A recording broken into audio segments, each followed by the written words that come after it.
Hello hello সুপ্রিয় দর্শক মন্ডলী, বরাবরের মতোই আমরা আজকে একটা নতুন পেজ থেকে লাইভে এসেছি এবং আমাদের আজকের এই লাইভের প্রথম লাইভের যে বিষয়টা নিয়ে আমরা আলোচনা করব, সেই লাইভটা হচ্ছে যে আপনার মোহাম্মদের যে বিবিগুলো ছিল এবং তাদের বিবরণ নিয়ে। তো সেক্ষেত্রে আজকে আমরা প্রথমত আলোচনা করব হচ্ছে যে খাদিজাতুল কুবরা, সাউদা বিনতে জাওয়া এন্ড আয়েশাকে নিয়ে। তো আমাদের মাঝে উপস্থিত আছেন এমডি যিশু ভাই এবং রঞ্জু ভাই। আপনারা যদি কিছু বলেন প্রথমে।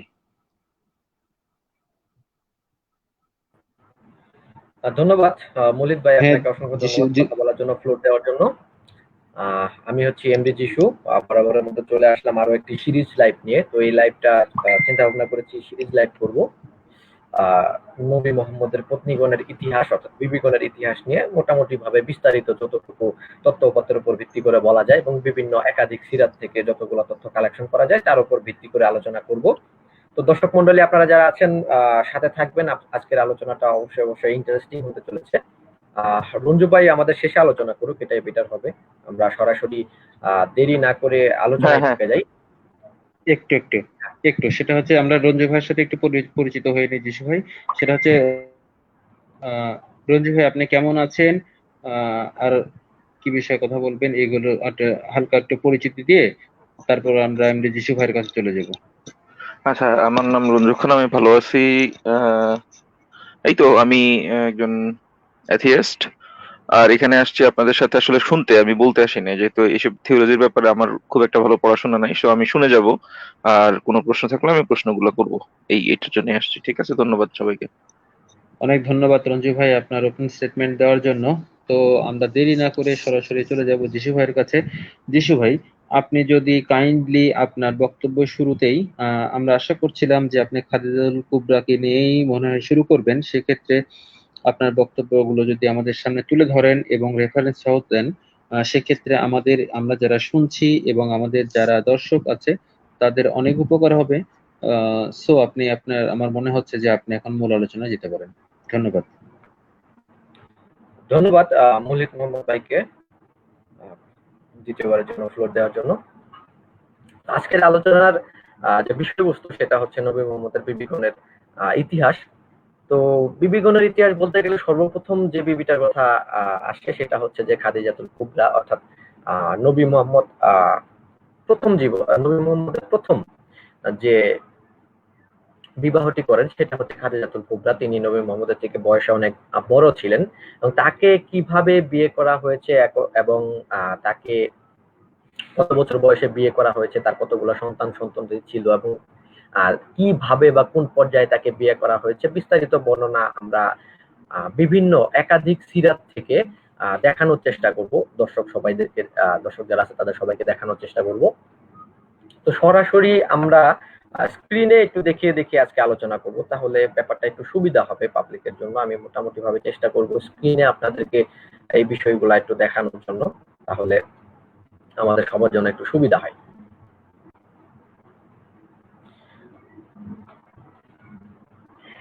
স্ক্রিনে দেখাতে গেলে একটু লোডিং এর সময় লাগবে।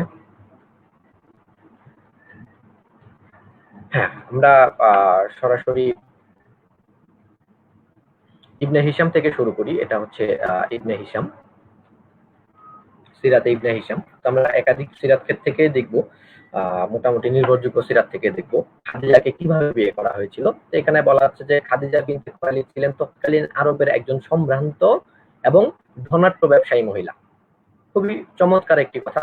তিনি লোকজনকে নির্দিষ্ট বেতনে এবং লভ্যাংশের ভিত্তিতে ব্যবসায় নিয়োগ করতেন। ব্যবসায়ী গোত্র হিসেবে কুরাইশদের অনেক নামডাক ছিল। এখানে বলে রাখা ভালো, সেটা হচ্ছে নবী মোহাম্মদ যখন খাদিজাতুল কুবরাকে বিয়ে করেন, সেখানে খাদিজাতুল কুবরা একজন ব্যবসায়ী ছিলেন এবং মোটামুটি খাদিজাতুল কুবরাকে কিভাবে বিয়ে করেছেন এটা দর্শক মন্ডলী আমার থেকে আরো বেটার জানেন। মোটামুটি অনেকেই এটা অনেক বহুল আলোচিত একটা ঘটনা, কাজে এটা সম্পর্কে মোটামুটি সবাই জানেন। তো আমি তারপরেও দর্শকদেরকে অনুরোধ করব মোটামুটি একটু বোরিং লাগলেও একটু শোনার জন্য, কারণ এখানে মোটামুটি দুই একটা ভিন্ন বিষয় তুলে ধরবো যে বিষয়গুলো ইতিপূর্বে হয়তো আপনাদের নজরে আসেনি, অথবা আসলেও হয়তো আপনারা সেরকম ভাবে খেয়াল করে দেখেন নাই। তো যে ব্যাপারটা খেয়াল করাতে বলছিলাম সেটা হচ্ছে যে এখানে সুন্দরভাবে লেখা আছে খাদিজা বিনতে খুয়াইলিদ ছিলেন তৎকালীন আরবের একজন সম্ভ্রান্ত ও ধনাঢ্য ব্যবসায়ী মহিলা। এটা হচ্ছে সিরাতে ইবনে হিশাম। তো আমরা আল বিদায়া ওয়ান নেহায়াতে একটু পরে যাব, সেটা হচ্ছে এখন যাব হচ্ছে সিরাতুন নাবিতে।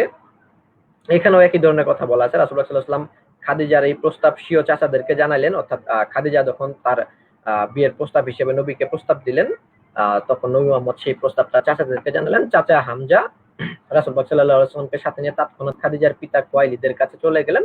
তার সাথে দেখা করে তিনি আনুষ্ঠানিকভাবে প্রস্তাব দিলেন এবং অবিলম্বে বিয়ে সম্পন্ন হয়ে গেল।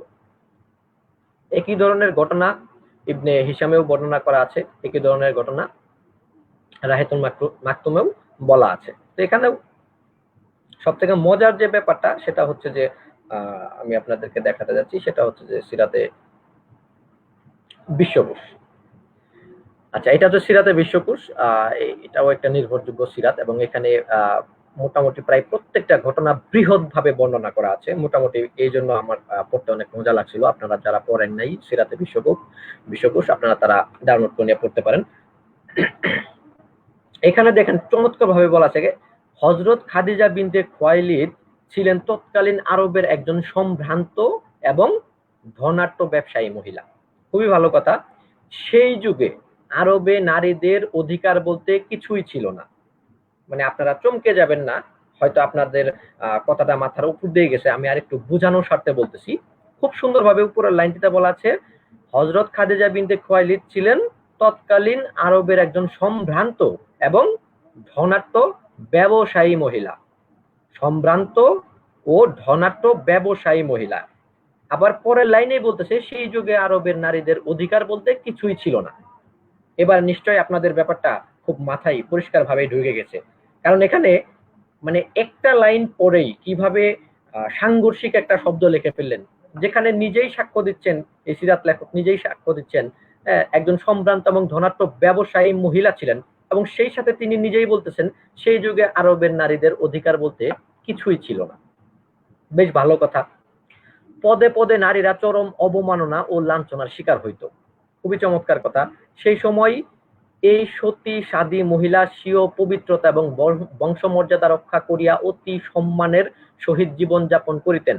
তাহার এই পবিত্র ও সুমধুর চারিত্রিক বৈশিষ্ট্যের কথা চারদিকে ছড়াইয়া পড়ে, যাহার ফলে আইয়ামে জাহিলিয়া এবং ইসলামের যুগেও লোকজন তাহাকে তাহিরা উপাধিতে ভূষিত করেন। এটা রেফারেন্স দেয়া আছে সিরাতুল মুস্তাফা। তো আপনারা রেফারেন্স গুলা মোটামুটি ভাবে দেখতে পাচ্ছেন। হযরত খাদিজা এরপর অর্থাৎ হযরত খাদিজার পরপর দুইজন স্বামী ইন্তেকাল করেন, অর্থাৎ তার দুইজন স্বামী ইতিপূর্বে মারা গিয়েছিল। তাহাদের পরিত্যক্ত ও পৈতৃক সূত্রে প্রাপ্ত সম্পদ মিলিয়া তিনি অগাধ ধন সম্পদের মালিক হইয়াছিলেন। দর্শক মন্ডলী, আপনারা যারা জানতেন যে খাদিজা যিশু ভাই আমি আপনাকে একটু বলছি, সেটা হচ্ছে যে আপনি একটু যদি কাইন্ডলি জুম করেন তাহলে দর্শকদের জন্য দেখতে একটু সুবিধা হবে। আচ্ছা ঠিক আছে, আমি জুম করার চেষ্টা করতেছি।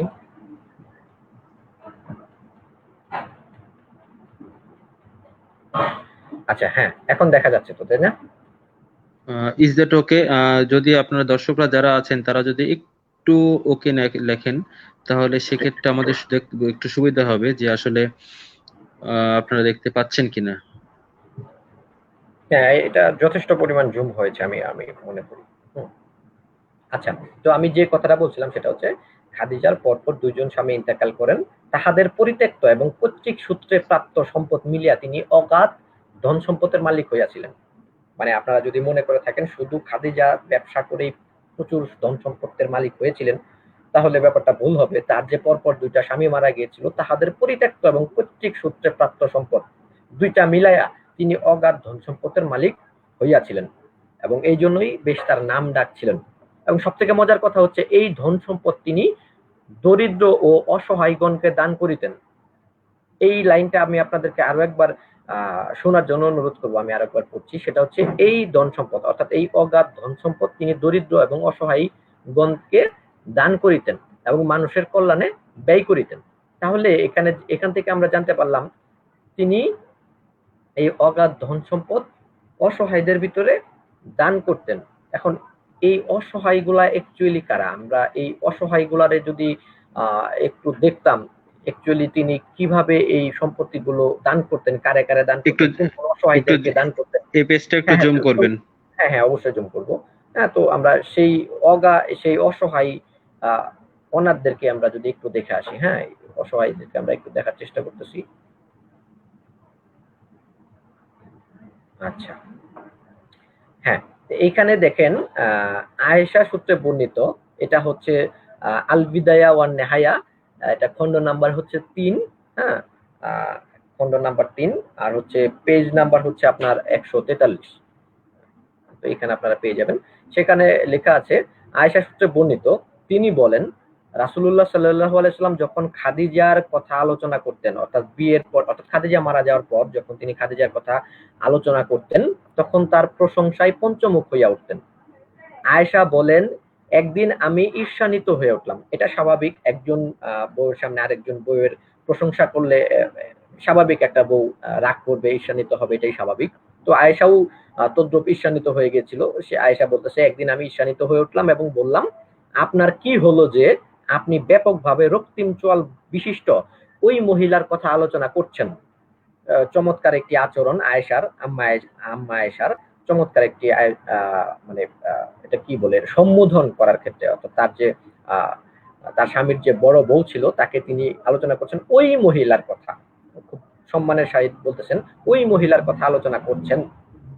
আচ্ছা, আল্লাহ তো আপনাকে তার উত্তম বিকল্প দান করেছেন, অর্থাৎ তার উত্তম বিকল্প বলতে তিনি বুঝাতে চাচ্ছেন এখানে, আমি যতটুকু বুঝেছি সেটা আপনাদের সাথে শেয়ার করছি। সেটা হচ্ছে যে খাদিজার তো এর পূর্বে ২টা বিয়ে হয়েছিল এবং পরপর ২টা স্বামী মারা গিয়েছিল, অর্থাৎ তিনি বয়সেও ছিলেন নবীর থেকে অনেক বড়। বিভিন্ন রেওয়ায়েতে বর্ণিত আছে নবী মোহাম্মদের বয়স তখন ছিল ২৫, আর আয়েশার বয়স ছিল তখন ৪০, যখন নবী মোহাম্মদ তাকে বিয়ে করেছিলেন। তো এখান থেকে বোঝাতে চাচ্ছেন, আয়েশা বোঝাতে চাচ্ছেন, আমি যেহেতু ভার্জিন ছিলাম, অর্থাৎ আমার বয়স ছিল ৯ বছর যখন আপনি আমার সাথে আমাকে বিয়ে করেছেন। মতান্তরে যেটা সবাই মোটামুটি মেনে নেয়, যদিও ৬ থেকে ৯ বছরের একটা মতান্তর আছে, আমরা ধরেই নিলাম ৯ আচ্ছা বছর। যিশু ভাই, এখানে আমার একটা প্রশ্ন আছে আপনার কাছে।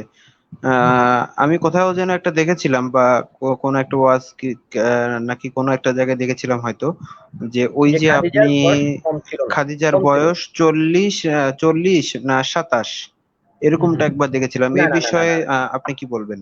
হ্যাঁ, আচ্ছা আচ্ছা আচ্ছা, হ্যাঁ, ওই ভিডিওটা আমি নিজেও দেখেছিলাম, কিন্তু বিভিন্ন মানে একাধিক বিশ্বস্ত সোর্স থেকে যেটা জানা যায়, এবং সব থেকে প্রাচীনতম যে সমস্ত সিরাত গুলো আছে সেখানে প্রত্যেকটা জায়গায় ৪০ বছরের কথাই উল্লেখ করা আছে, ২৭ বছরের কথা উল্লেখ করা আমি তেমন একটা মানে গ্রহণযোগ্য সিরাতে পাই নাই।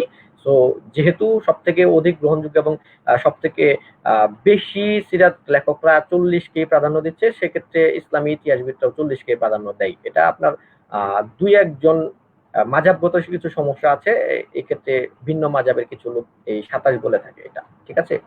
তো আচ্ছা, যেটা হচ্ছে, আল্লাহ তো আপনাকে তার উত্তম বিকল্প দান করেছেন, অর্থাৎ আয়েশা তখন বলতেছে, আমি যেহেতু ভার্জিন ছিলাম, আমি যেহেতু ছোট ছিলাম, হ্যাঁ, আমি যেহেতু একদম ফ্রেশ ছিলাম, কাজেই তার থেকে তো উত্তম বিকল্প, এখানে বলা আছে উত্তম বিকল্প, মানে ওই বুড়া মহিলার থেকে তো আমি অনেক উত্তম ছিলাম।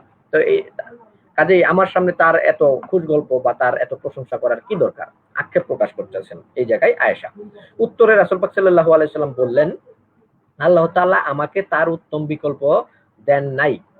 তার মানে এই জায়গায় রাসূল পাক সাল্লাল্লাহু আলাইহি সাল্লাম বললেন, আল্লাহ তার থেকে উত্তম বিকল্প আয়েশার মাধ্যমে তাকে দেন নাই, অর্থাৎ আয়েশা তিনি উত্তম বিকল্প ছিল না, তিনি নিছক একটা বাচ্চা পোলাপান ছিল, পুতুল নিয়ে খেলাধুলা করতো, তাকে মুখের উপর জবাব দিয়ে দিলেন নবী করিম সাল্লাল্লাহু আলাইহি সাল্লাম।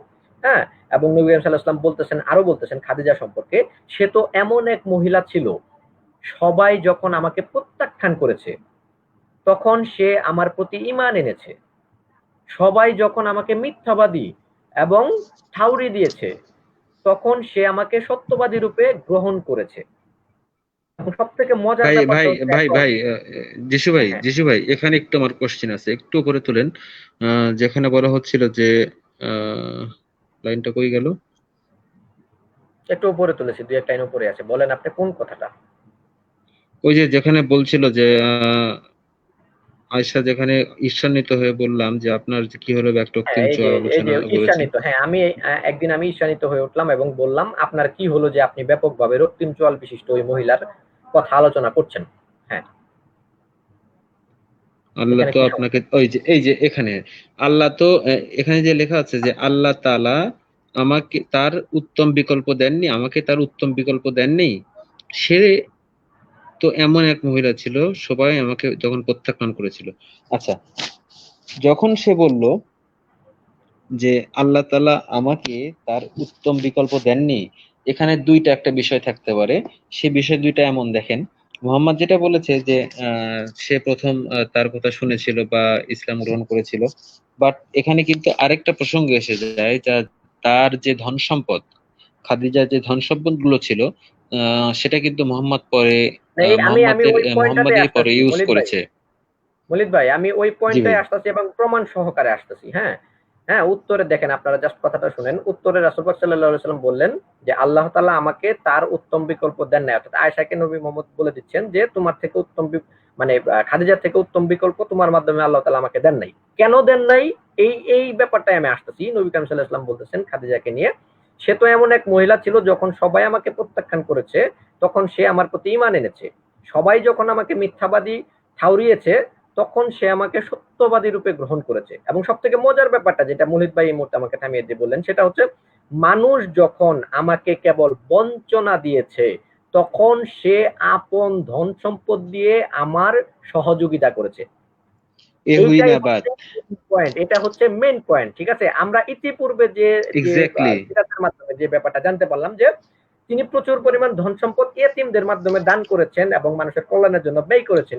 এই যে এতিম গুলা কে এবং কোথায় ব্যয় করেছেন আপনারা প্রমাণ সহকারে দেখেন, এখানে বলা আছে তখন সে আপন ধন সম্পদ দিয়ে আমার সহযোগিতা করেছে। যে পরিমাণ ধন সম্পদের সহযোগিতা আয়েশার কাছ থেকে নবী মোহাম্মদ পান নাই। উত্তম পাইনি। বিকল্প কি করে হবে? এই জন্য এ হয়েছে। এখানে একটা প্রাসঙ্গিক প্রশ্ন এসে যায় যিশু ভাই, রঞ্জু ভাই আছেন, দুইজনের জন্য একটু কোশ্চেনটা করছি আমি। সেটা হচ্ছে যে আহ, মুহাম্মদ যেটা করেছে, আহ, এই যে ধন সম্পদের বিষয়টা নিয়ে, সেটা তো যেহেতু আয়েশার কাছ থেকে পাননি, দ্যাটস ওয়াই কিন্তু আয়েশাকে বলতেছে যে আমার মনে হয় ওই আগেকার যে কথা বলেছিল যে সে ঈমান এনেছে বা অন্য কিছু কিছু এনেছে, এগুলোর চেয়ে সবচেয়ে বেশি ইম্পর্টেন্ট ছিল হচ্ছে যে ধন সম্পদের বিষয়টা। কারণ ধন সম্পদ যদি তখন সে মুহাম্মদ না পাইতো, তখন কিন্তু মুহাম্মদ এইভাবে তার একটা আল্লাহ নামক ফেক আইডি দিয়ে তার এই ধর্মটাকে কিন্তু এভাবে প্রচার করতে পারতো না। কিছুই করতে পারতো না, আপনারা সেই কি তার মনে করেন? অস্তিত্বই থাকতো না, কিছুই করতে পারতো না। এই তার ধন সম্পত্তি যদি হ্যাঁ ওই হ্যাঁ, সময় যে না কোনো পাইতো সে কিছুই করতে পারতো না। হুম, হ্যাঁ, অবশ্যই যে কোনো এবং মতবাদ, যে কোনো পলিটিক্যাল সিস্টেম দাঁড়া করানোর পিছনে ফিনান্সিয়াল যেই সাপোর্ট লাগে, সেই সাপোর্টার না পাইলে সেই মতবাদ দাঁড়া করানো যায় না। এবার সেটা যে সোর্স থেকেই আসুক, যেই কোনো কিছু, যে কোনো পলিটিক্স বলেন, রিলিজিয়ন বলেন, সোশ্যাল ওয়ার্ক বলেন, সবকিছুতেই আপনার ইয়া লাগবে আর কি, মানে মানি লাগবে, টাকা এবং টাকা এবং টাকা এই লাগবে। অর্থটা বিশাল একটা ইয়া হিসেবে, সহায়ক হিসেবে কাজ করেছে নবী মোহাম্মদের ধর্ম প্রচারের ক্ষেত্রে। বিশাল হ্যাঁ পরিমাণ একটা হ্যাঁ, সহায়ক হিসেবে কাজ করেছে। তো নবী হান্ড্রেড মোহাম্মদ কিন্তু পার্সেন্ট এই দুটি ব্লেম করেছিল আয়েশা সম্পর্কে, ব্যাপারটা কিন্তু এমন না। এখানে আরো একটি প্রধান ব্লেম আছে, যে ব্লেমটা সম্পর্কে এই নিচের লাইনে লেখা আছে। হ্যাঁ, সেই ব্লেমটা হচ্ছে ধন সম্পদ দ্বারা তো সহযোগিতা করেছে, এবং আরেকটি ব্লেম করছে নবী মোহাম্মদ। সেটা কি? আমার অন্যান্য স্ত্রী যেখানে আমাকে সন্তান দানে ব্যর্থ হয়েছে সেখানে তার মাধ্যমে আল্লাহ তাআলা আমাকে সন্তান দান করেছেন। চিন্তা করে দেখেন, এখানে আমি দর্শকদের উদ্দেশ্যে আমি জাস্ট একটা ছোট্ট একটা কোশ্চেন রেখে যেতে চাই। আমি নবী মোহাম্মদকে ব্লেম করছি না, আমি তাকে বাজে কোনো কথা বলছি না, কিন্তু সেখানে আমার আমার একটি প্রশ্ন, সেটি প্রশ্নটি হচ্ছে, তার এতগুলা ওয়াইফ, তার মানে কতগুলা ওয়াইফ ছিল সেটা নিয়েও বিভিন্ন ধরনের মতবাদ আছে। ঠিক আছে, সেটা নিয়েও বিভিন্ন স্কলাররা বিভিন্ন ধরনের মতবাদ করছেন। যাই হোক, আমরা মতবাদের ভিতরে যাচ্ছি না। আমরা মানে যেটা মোটামুটি ভাবে বহুল ভাবে প্রচলিত 11 জন, আমরা সেটাই মেনে নিলাম। তর্কের খাতিরে সেটাই মেনে নিয়ে বলতেছি, তার 11 জন ওয়াইফের মধ্যে শুধুমাত্র শুধুমাত্র আহ খাদিজাতুল কুবরার কাছ থেকে তিনি এতগুলা সন্তান পেলেন। তিনি সন্তান পেলেন কয়জন, তিনি সন্তান পেয়েছিলেন কয়জন সেটা দেখার জন্য আমি সিরাতুন নবীতে যাচ্ছি, এবং এটা দেখানোর জন্য কয়জন সন্তান ছিল এটা আমি আপনাদেরকে একটু জুম করে দেখাচ্ছি, যে তার খাদিজার কাছ থেকে কতজন সন্তান পেয়েছিলেন। হ্যাঁ, সেটা এই যে ইবনে ইসাক বলেন খাদিজার গর্ভে রাসূল পাক সাল্লাল্লাহু আলাইহি ওয়াসাল্লামের কাসিম, হ্যাঁ, তাহির, তাইব, জয়নব, রুকাইয়া, উম্মে কুলসুম এবং ফাতিমা এই কয়জন সন্তান জন্মগ্রহণ করেন। তাহলে এখানে আমরা সরাসরি জানতে পারলাম যে তিনি এতগুলা সন্তান পেয়েছিলেন শুধুমাত্র খাদিজার কাছ থেকে, হ্যাঁ, অন্য কারো কাছ থেকে কিন্তু তিনি এই সন্তানগুলো পান নাই, অর্থাৎ অন্য কোন স্ত্রীর কাছ থেকে কোনো সন্তান দিতে পারেন নাই। এট লাস্ট একজন দাসী সে একটা সন্তান দান করেছিল, সেটি হচ্ছে মারিয়া কিপ্তিয়া, তার কাছ থেকে একটি সন্তান এসেছিল, নাম হয়েছিল ইব্রাহিম। ঠিক আছে, আমার আচ্ছা, এই জায়গায় একটি প্রশ্ন, যিশু ভাই, আমার এই জায়গায় একটি প্রশ্ন, যদি মানে একই সাথে এই 10 জন বা 9 জন ওয়াইফ, এরা কি মানে বানজা হওয়ার কোনো পসিবিলিটি থাকে? মানে এটা থাকলেও এটা কত পার্সেন্ট পসিবিলিটি থাকে এটা আমি জানি না, এটা আমি দর্শকদের উপর ছেড়ে দিলাম, যে একই সাথে 9 জন থেকে 10 জন স্ত্রী এরা বানজা হবে, এরা বায়োলজিক্যালি এটা সমস্যা হচ্ছে যে তাহলে মেল যে পার্সনটা, মানে এটা সম্ভব না।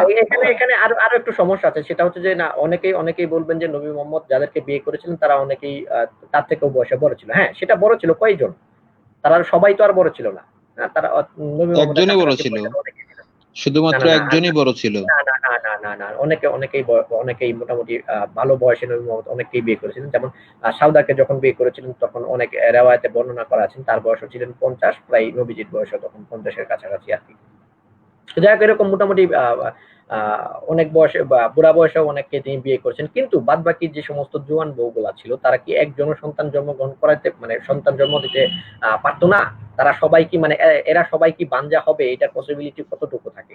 আর মারিয়া কিপ্তিয়া, যাকে কিনা আলাদা ঘরে রাখা হয়েছিল, তার গর্ভে থেকে হঠাৎ করে একটি সন্তান জন্মগ্রহণ হয়ে গেল এবং পরবর্তীতে তিনি নবীর বউ হয়ে গেলেন, আর সবকটা সন্তান হলো খাদিজাতুল কুবরার কাছ থেকে। তো এখানে আমার একটি ডাউট ছিল যেটা আমি ক্লিয়ার করেছিলাম, যে ব্যাপারটা না না রঞ্জু না, ভাই যিশু ভাই, যিশু ভাই, এখানে যিশু ভাই, এখানে হচ্ছে যে নবীর কি বউ হয়ে গেল না উম্মে আওলাদ হয়ে গেল? উম্মে আওলাদ মানে উম্মে কিন্তু বউ উম্মে না ভাই। উম্মে উম্মে উম্মে আওলাদ আর কি, যাই হোক, যেটা মুমিনরা আর কি বউ এক্স্যাক্টলি। বলে দাবি করে, ঠিক আছে। আচ্ছা, যাই হুম হোক, হুম। উম্মে আওলাদে হয়ে গেলেন, ঠিক আছে, পরিণত হয়ে গেলেন। আচ্ছা, যাই হোক, তো রঞ্জু ভাই যে ব্যাপারটা বলছিলেন যে একই সাথে এতগুলা মহিলার পাঞ্জা হওয়ার জেনেটিক ভাবে পজিটিভ না বা সাইন্টিফিকলি, রঞ্জু ভাই যদি এই ব্যাপারটা একটু বলতেন।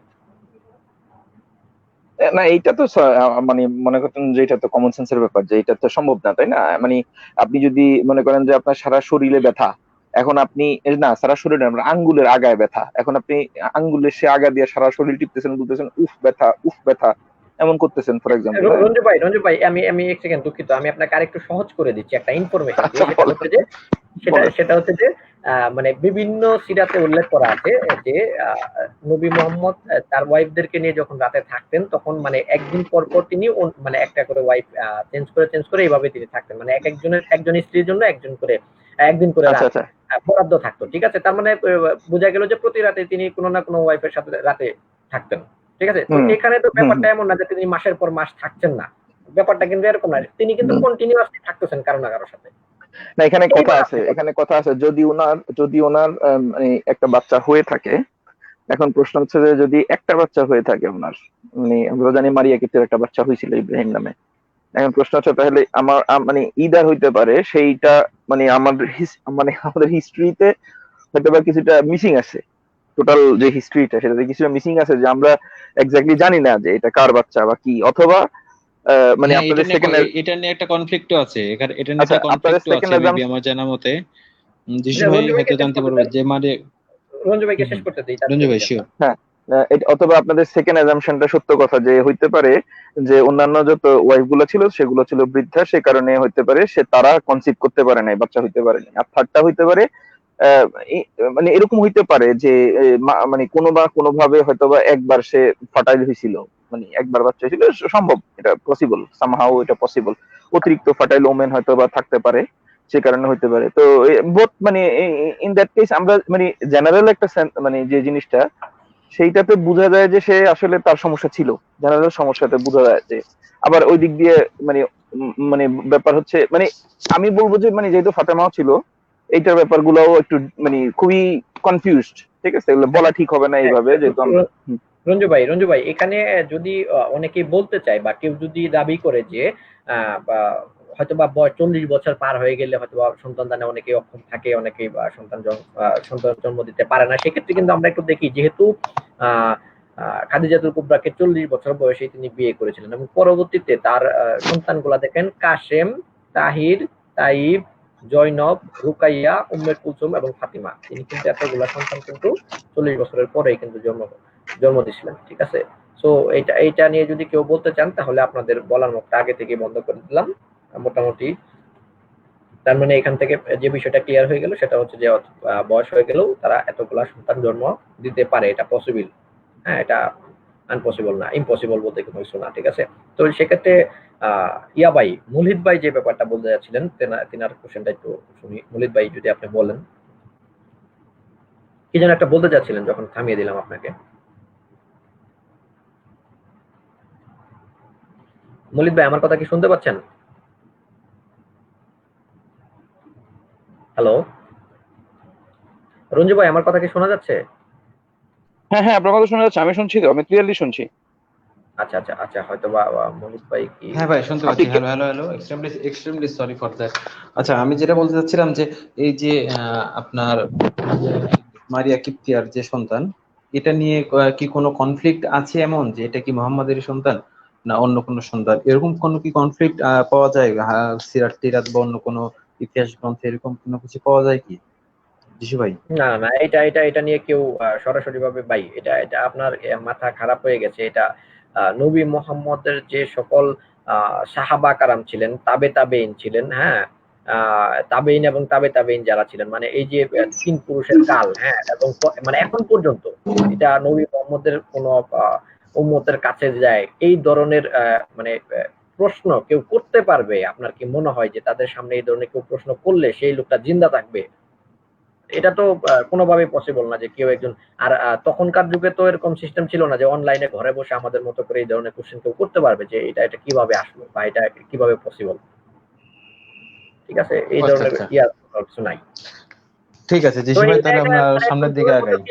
জলের মতো ক্লিয়ার হয়ে যাচ্ছে, যেহেতু তার প্রথম স্ত্রী এবং শেষে একদম শেষে গিয়ে হচ্ছে যে মারিয়া কিপ্তিয়া, যাকে উম্মে আওলাদ হিসেবে করা হয়েছিল, সেটা হচ্ছে সন্তান জন্মদানের পরে, অর্থাৎ হঠাৎ করে থেকে জানি না আসমান থেকে হঠাৎ করে একটা ছেলে হয়ে গেল এবং সেটাও পরবর্তীতে মারাই গিয়েছিল।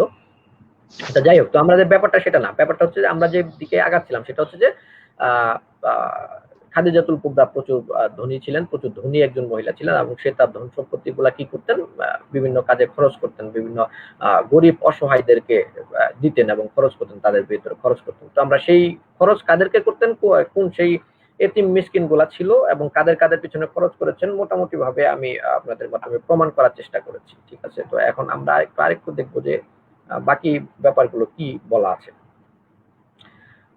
আচ্ছা, এখন আমরা যে সিরাতটা পড়বো সেটা হচ্ছে যে এটা হচ্ছে সিরাতে বিশ্বকোষ। আচ্ছা, দিশি ভাই, আপনাকে আমি একটু থামাচ্ছি। সেটা হচ্ছে যে দর্শকরা যারা যুক্ত হতে যাচ্ছেন তারা অবশ্যই যুক্ত হতে পারবেন। আমাদের আলোচনা শেষ হয়ে গেলে, আমাদের যে আলোচক আছে যিনি, উনার আলোচনা শেষ হয়ে গেলে আমরা আপনাদের একে একে যুক্ত করব ভাই। যিশু ভাই, হ্যাঁ, আপনি আলোচনাটা চালাতে পারেন। আর যারা যারা আচ্ছা, শুনছেন তারা অবশ্যই শেয়ার করে দিন এবং অনেকের কাছে পৌঁছিয়ে দিন, এবং পৌঁছে দিয়ে দুজাহানের অশেষ নেকি কামিয়ে নিন। ধন্যবাদ মলিদ ভাই। তো আচ্ছা, এবার আমরা ঘটনার একটু শেষের দিকে যাব, কারণ মূলত এই ঘটনাটা মোটামুটি ভাবে আপনারা যারা আছেন সবাই জানেন।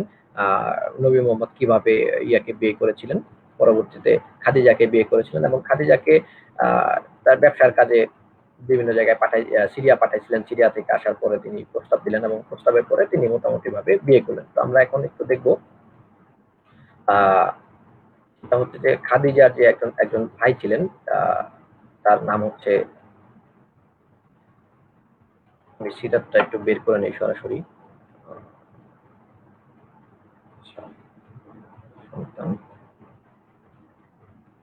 আচ্ছা, এই জায়গায় উরাকা বিন নওফলের একটা ভবিষ্যৎবাণী। হ্যাঁ, ইবনে ইসহাক বলেন খাদিজা বিনতে খুয়াইলিদের চাচাতো ভাই উরাকা ইবনে নওফল আসাদ ইবনে আব্দুল উজ্জা ছিলেন পূর্বতন আসমানি কিতাব সমূহের ব্যাপারে পারদর্শী একজন খ্রিস্টান বিদ্বান ব্যক্তি, মানে একজন জ্ঞানী ব্যক্তি। ঠিক আছে, অনেক পড়াশোনা করা ব্যক্তি। এছাড়া পার্থিব জ্ঞানেও তিনি যথেষ্ট বুৎপত্তি সম্পন্ন ছিলেন। তার মানে বোঝা যাচ্ছেন তিনি একজন জ্ঞানী মানুষ ছিলেন। হযরত খাদিজা মাইসার নিকট থেকে সিরিয়া ধর্মযাজকের যে সমস্ত মন্তব্য শুনেছিলেন, অর্থাৎ মাইসা ছিলেন একজন কৃতদাসী। নবী মুহাম্মদকে যখন সিরিয়াতে পাঠানো হয়েছিল ব্যবসার কাজে, যখন খাদিজা তাকে পাঠাইছিল তার নবী মোহাম্মদের সাথে এই কৃতদাসী অর্থাৎ মাইসাকে দিয়ে দিয়েছিলেন তাকে হেল্প করার জন্য। হ্যাঁ, তো এই সেই মাইসা, তো মাইসারার নিকট থেকে সিরীয় ধর্মযাজকের অর্থাৎ তিনি নবী মোহাম্মদ একটি গাছের নিচে বসে রেস্ট নিচ্ছিলেন, একটু বিশ্রাম নিচ্ছিলেন। তো সেই জায়গায় সিরিয়ার একজন ধর্মযাজক তাকে বলেছিলেন যে এই গাছের নিচে যে লোকটি বসে আছে সেই লোকটি কে? তখন এই মাইসারার বলেছিলেন যে এই লোকটি হচ্ছেন যে মোহাম্মদ, আরবে থাকেন তিনি। তো তখন সেই ধর্মযাজক বললেন, আরে এই গাছের নিচে নবী ব্যতীত অন্য কেউ বিশ্রাম নেন নাই। এই ব্যাপারটা আমার কাছে আমাকে একটু ভাবাইছিল। আমার মোটামুটি ভাবে আমি চিন্তা করে দেখলাম যে কি এমন একটা গাছ, হ্যাঁ, যে গাছের নিচে মানে নবীর পূর্বে যে লাস্ট যে একজন নবী ছিলেন সেটাও ছিল না আপনার ঈসা মাসি, ঠিক আছে? তো ঈসা নবী যাকে বলা হয়। আচ্ছা, তো এই ঈসা নবীও আসছিলেন নবী মোহাম্মদের প্রায় 400 বছর পূর্বে, হ্যাঁ, অথবা এই 400 বছরের মধ্যে মানে এই গাছের নিচে কেউ বসে নাই। আমি মানে চিন্তায় পড়ে গেলাম যে কি এমন কথা, কি এমন একটা গাছ যে গাছের নিচে 400 বছরের মধ্যে কোনো মানুষ বসে নাই। আর এই সিরীয় ধর্মযাজক আইসা হুট করে বলে ফেললেন যে এই গাছের নিচে নবী ব্যতীত অন্য কেউ বসেন নাই। মানে এই ব্যাপারটা আমার একটু ভাবাইছিল, বিদায় আমি আপনাদের সাথে শেয়ার করলাম। আপনাদেরকে কতটুকু ভাবাবে আমি জানি না, এটা আপনাদের নাও ভাবাতে পারে।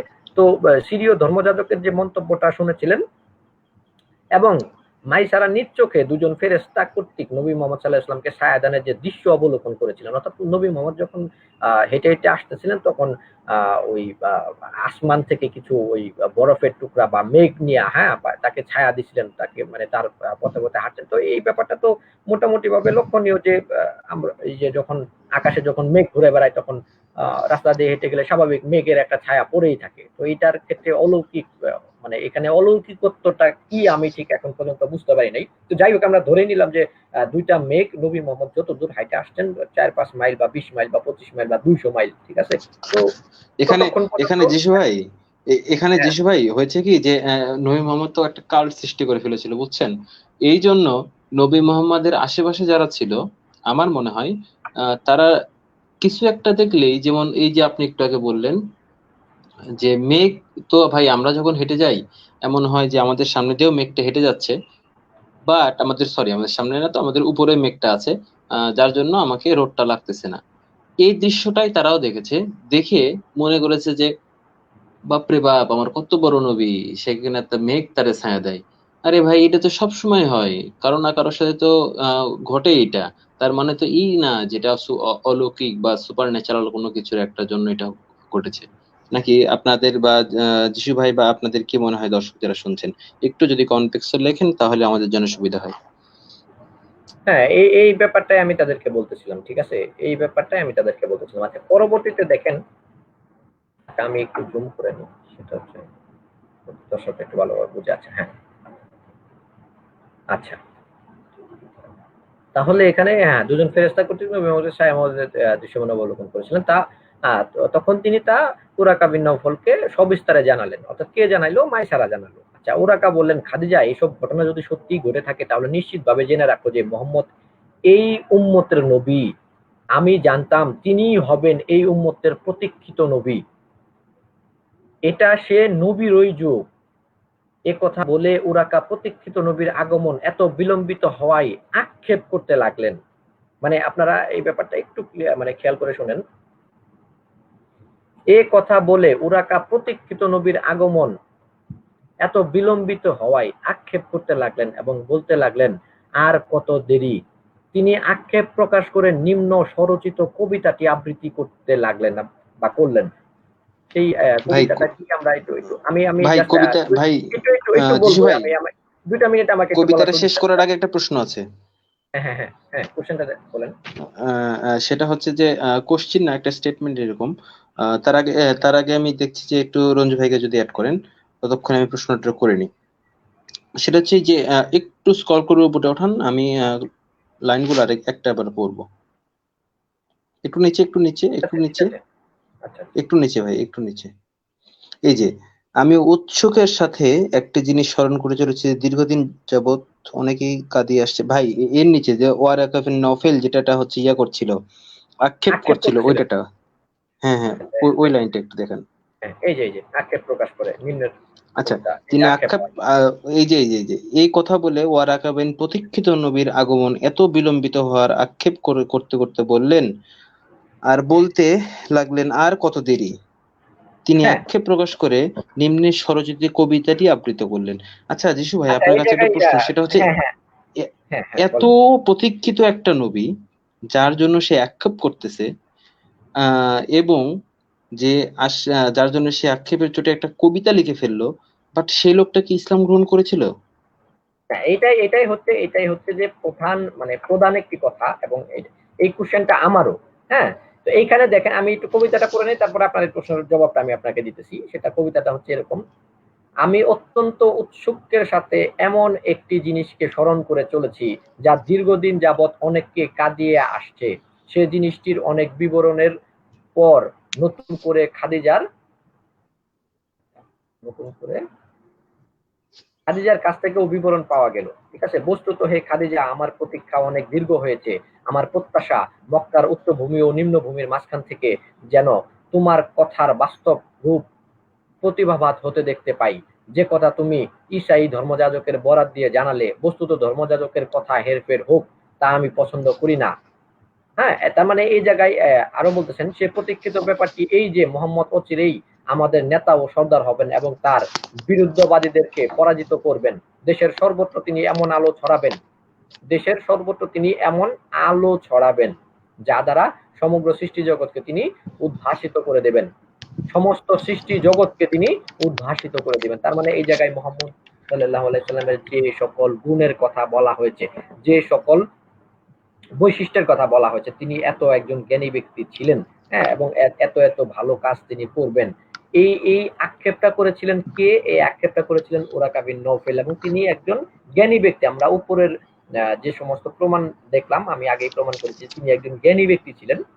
এবং তার সম্পর্কে ভালো গুণের কথাই বলা আছে সিরাত গ্রন্থগুলোতে। তাহলে দেখেন এই জায়গায় মুলহিদ ভাই যে কোশ্চেনটা আমাকে করলেন, সেই কোশ্চেনটা হচ্ছে আমি আপনাদেরকে একটা উদাহরণ দেওয়া বোঝাই। সাপোজ মনে করেন যে আমি আমি অপেক্ষায় আছি। সাপোজ আমি একজনের অপেক্ষায় আছি যে আমি আমার দাদার দাদা তার দাদার কাছ থেকে শুনেছি 100 বছর পূর্বে আমার দাদার দাদা তার দাদা তার দাদা তাকে বলে গেছেন, হ্যাঁ, যে 100 বছর পরে, আজ থেকে 100 বছর পরে একজন কলিমুদ্দিনের আগমন ঘটবে এবং সেই কলিমুদ্দিন একটা বেলতলায় গিয়ে বসে থাকবেন এবং সেই বেলতলায় বসে তিনি সেই বেল গাছের বেল পেরে মানুষদেরকে বেলের শরবত খাওয়াবেন, এবং সেই শরবত আহা কি মধুর, কতই না মিষ্টি, কতই না সুস্বাদু, যে জীবনে না খাইছে সে কোনোদিন তার স্বাদ অবলম্বন করতে পারবে না।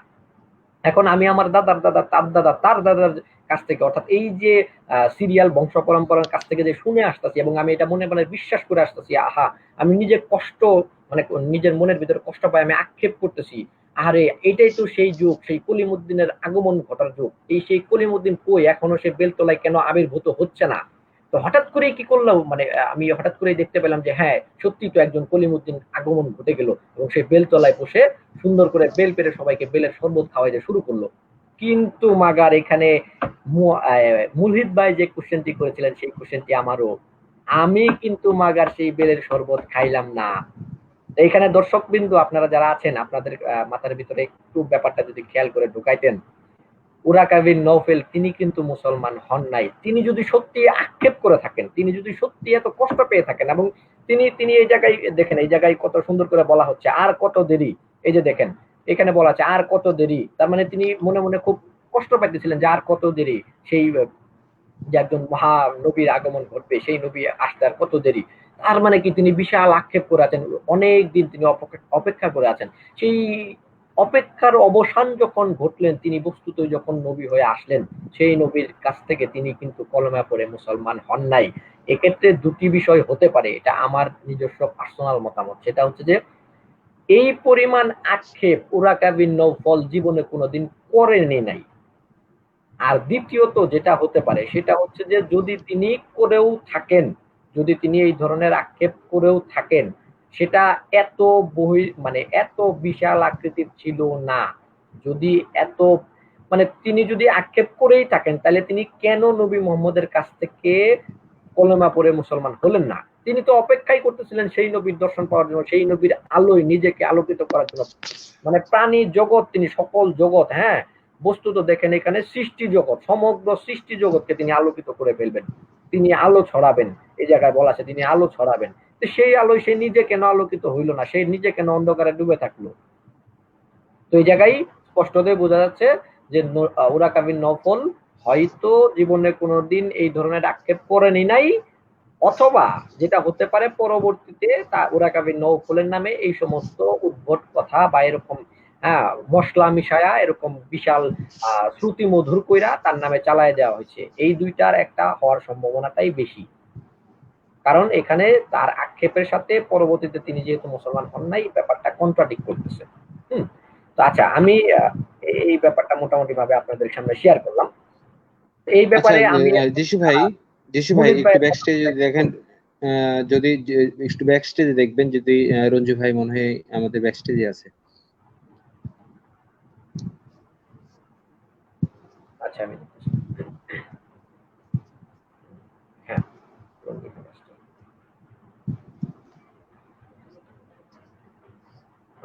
ভাইকে অ্যাড করে নিয়েছি। রঞ্জু ভাইকে অ্যাড করে নিয়েছি। আমাদের মাঝে আরেকজন রবিন ভাই নামে চলে আসছেন, আমরা তাকে একটু অ্যাড করি। হ্যাঁ, রবিন ভাই, আপনি কি শুনতে পাচ্ছেন আমাদের কথা? কি অবস্থা? রবিন ভাই, এক সেকেন্ড, ভাই মুনির ভাই, আমরা ভালো আছি। ভিডিও অন করা আছে নাকি আপনার? হ্যালো অন করা? হ্যালো। হ্যাঁ, মুনির ভাই, এক সেকেন্ড, আপনার কি ভিডিও অন করা নাকি? আপনার রুমের মনে হয় কোনো একটা সাইট দেখা যাচ্ছে, আপনি কেয়ারফুলি দেখেন ব্যাপারটা, খেয়াল করুন। নাকি এটা কোনো ছবি? যে এখন ঠিক আছে। না না না না, ওটা হচ্ছে আমাদের এরশাদ ভাইয়ের ছবি ছিল। এরশাদ ভাইয়ের একদিকে চুরালা ছবি, একদিকে চুল ছাড়া ছবি, এই জন্য ওটা দিয়ে রেখেছি। আচ্ছা, বাই দ্য ওয়ে, আমি ওটা অফ করছি। আচ্ছা, আমাদের মাঝে রবিন ভাই এসেছে। রবিন ভাই, আপনি কেমন আছেন? আশা করছি ভালো আছেন। রাইট। আচ্ছা, আমার কথা কি ক্লিয়ার? জি ভাই, আমরা না আপনাকে একটু? স্পষ্ট শুনতে পাচ্ছি। না, একদম ক্লিয়ার। না, যিশু ভাই, আপনার আওয়াজ কিন্তু ক্লিয়ার না। হ্যালো, আমার আওয়াজ কি ক্লিয়ার না? আমার আওয়াজ ক্লিয়ার শোনা যাচ্ছিল না না না এতক্ষণ? না, হ্যাঁ, যিশু ক্লিয়ারই ভাই তো। আপনার ক্রিস্টাল ক্লিয়ার আছে, কোনো প্রবলেম নাই। রবিন ভাই, আপনার কি মানে কোনো প্রশ্ন বা কোনো সর্দি কিছু লাগলে আছে? যেরকম হয় না, এরকম আর কি। মানে ও আচ্ছা মানে আচ্ছা। ব্যাক স্টেজ থেকে নাক দিয়ে শুনলে কথা কি এরকম বলতেছেন শোনা এরকম যাচ্ছে? হচ্ছে। আচ্ছা আচ্ছা, বুঝতে পেরেছি ভাই, হয়তো কোনো একটা সমস্যার জন্য আপনি এমনটা শুনতে পাচ্ছেন। তো রবিন ভাই, আমরা একটা আলোচনা করছিলাম, আপনার এই বিষয়ে কোনো মন্তব্য কিংবা কোনো প্রশ্ন আছে কি? না, আমি লাইভটা শুনি নাই আসলে, হঠাৎ করে ঢুকছি। চাচ্ছিলাম মাতব্বরের সাথে আলোচনা করার জন্য, কিন্তু আধা ঘন্টা 1 ঘন্টা হয়ে গেছে, আমি তো অ্যাড হইতে পারিনি। তো ও আচ্ছা আপনাদের আচ্ছা। সাথে চলে আচ্ছা রবিন ভাই কি মুসলিম নাকি এই জি ধর্ম জি জি, পরিচয়টা একটু দিতেন? মুসলিম মুসলিম মুসলিম, একদম মুসলিম। আচ্ছা ঠিক আছে রবিন ভাই, আপনি আমাদের সাথে একটু মিউট করে থাকেন। আমাদের আলোচনা শেষ হওয়ার পর আপনি সুযোগ আচ্ছা, পাবেন কথা বলার আলোচনা জন্য।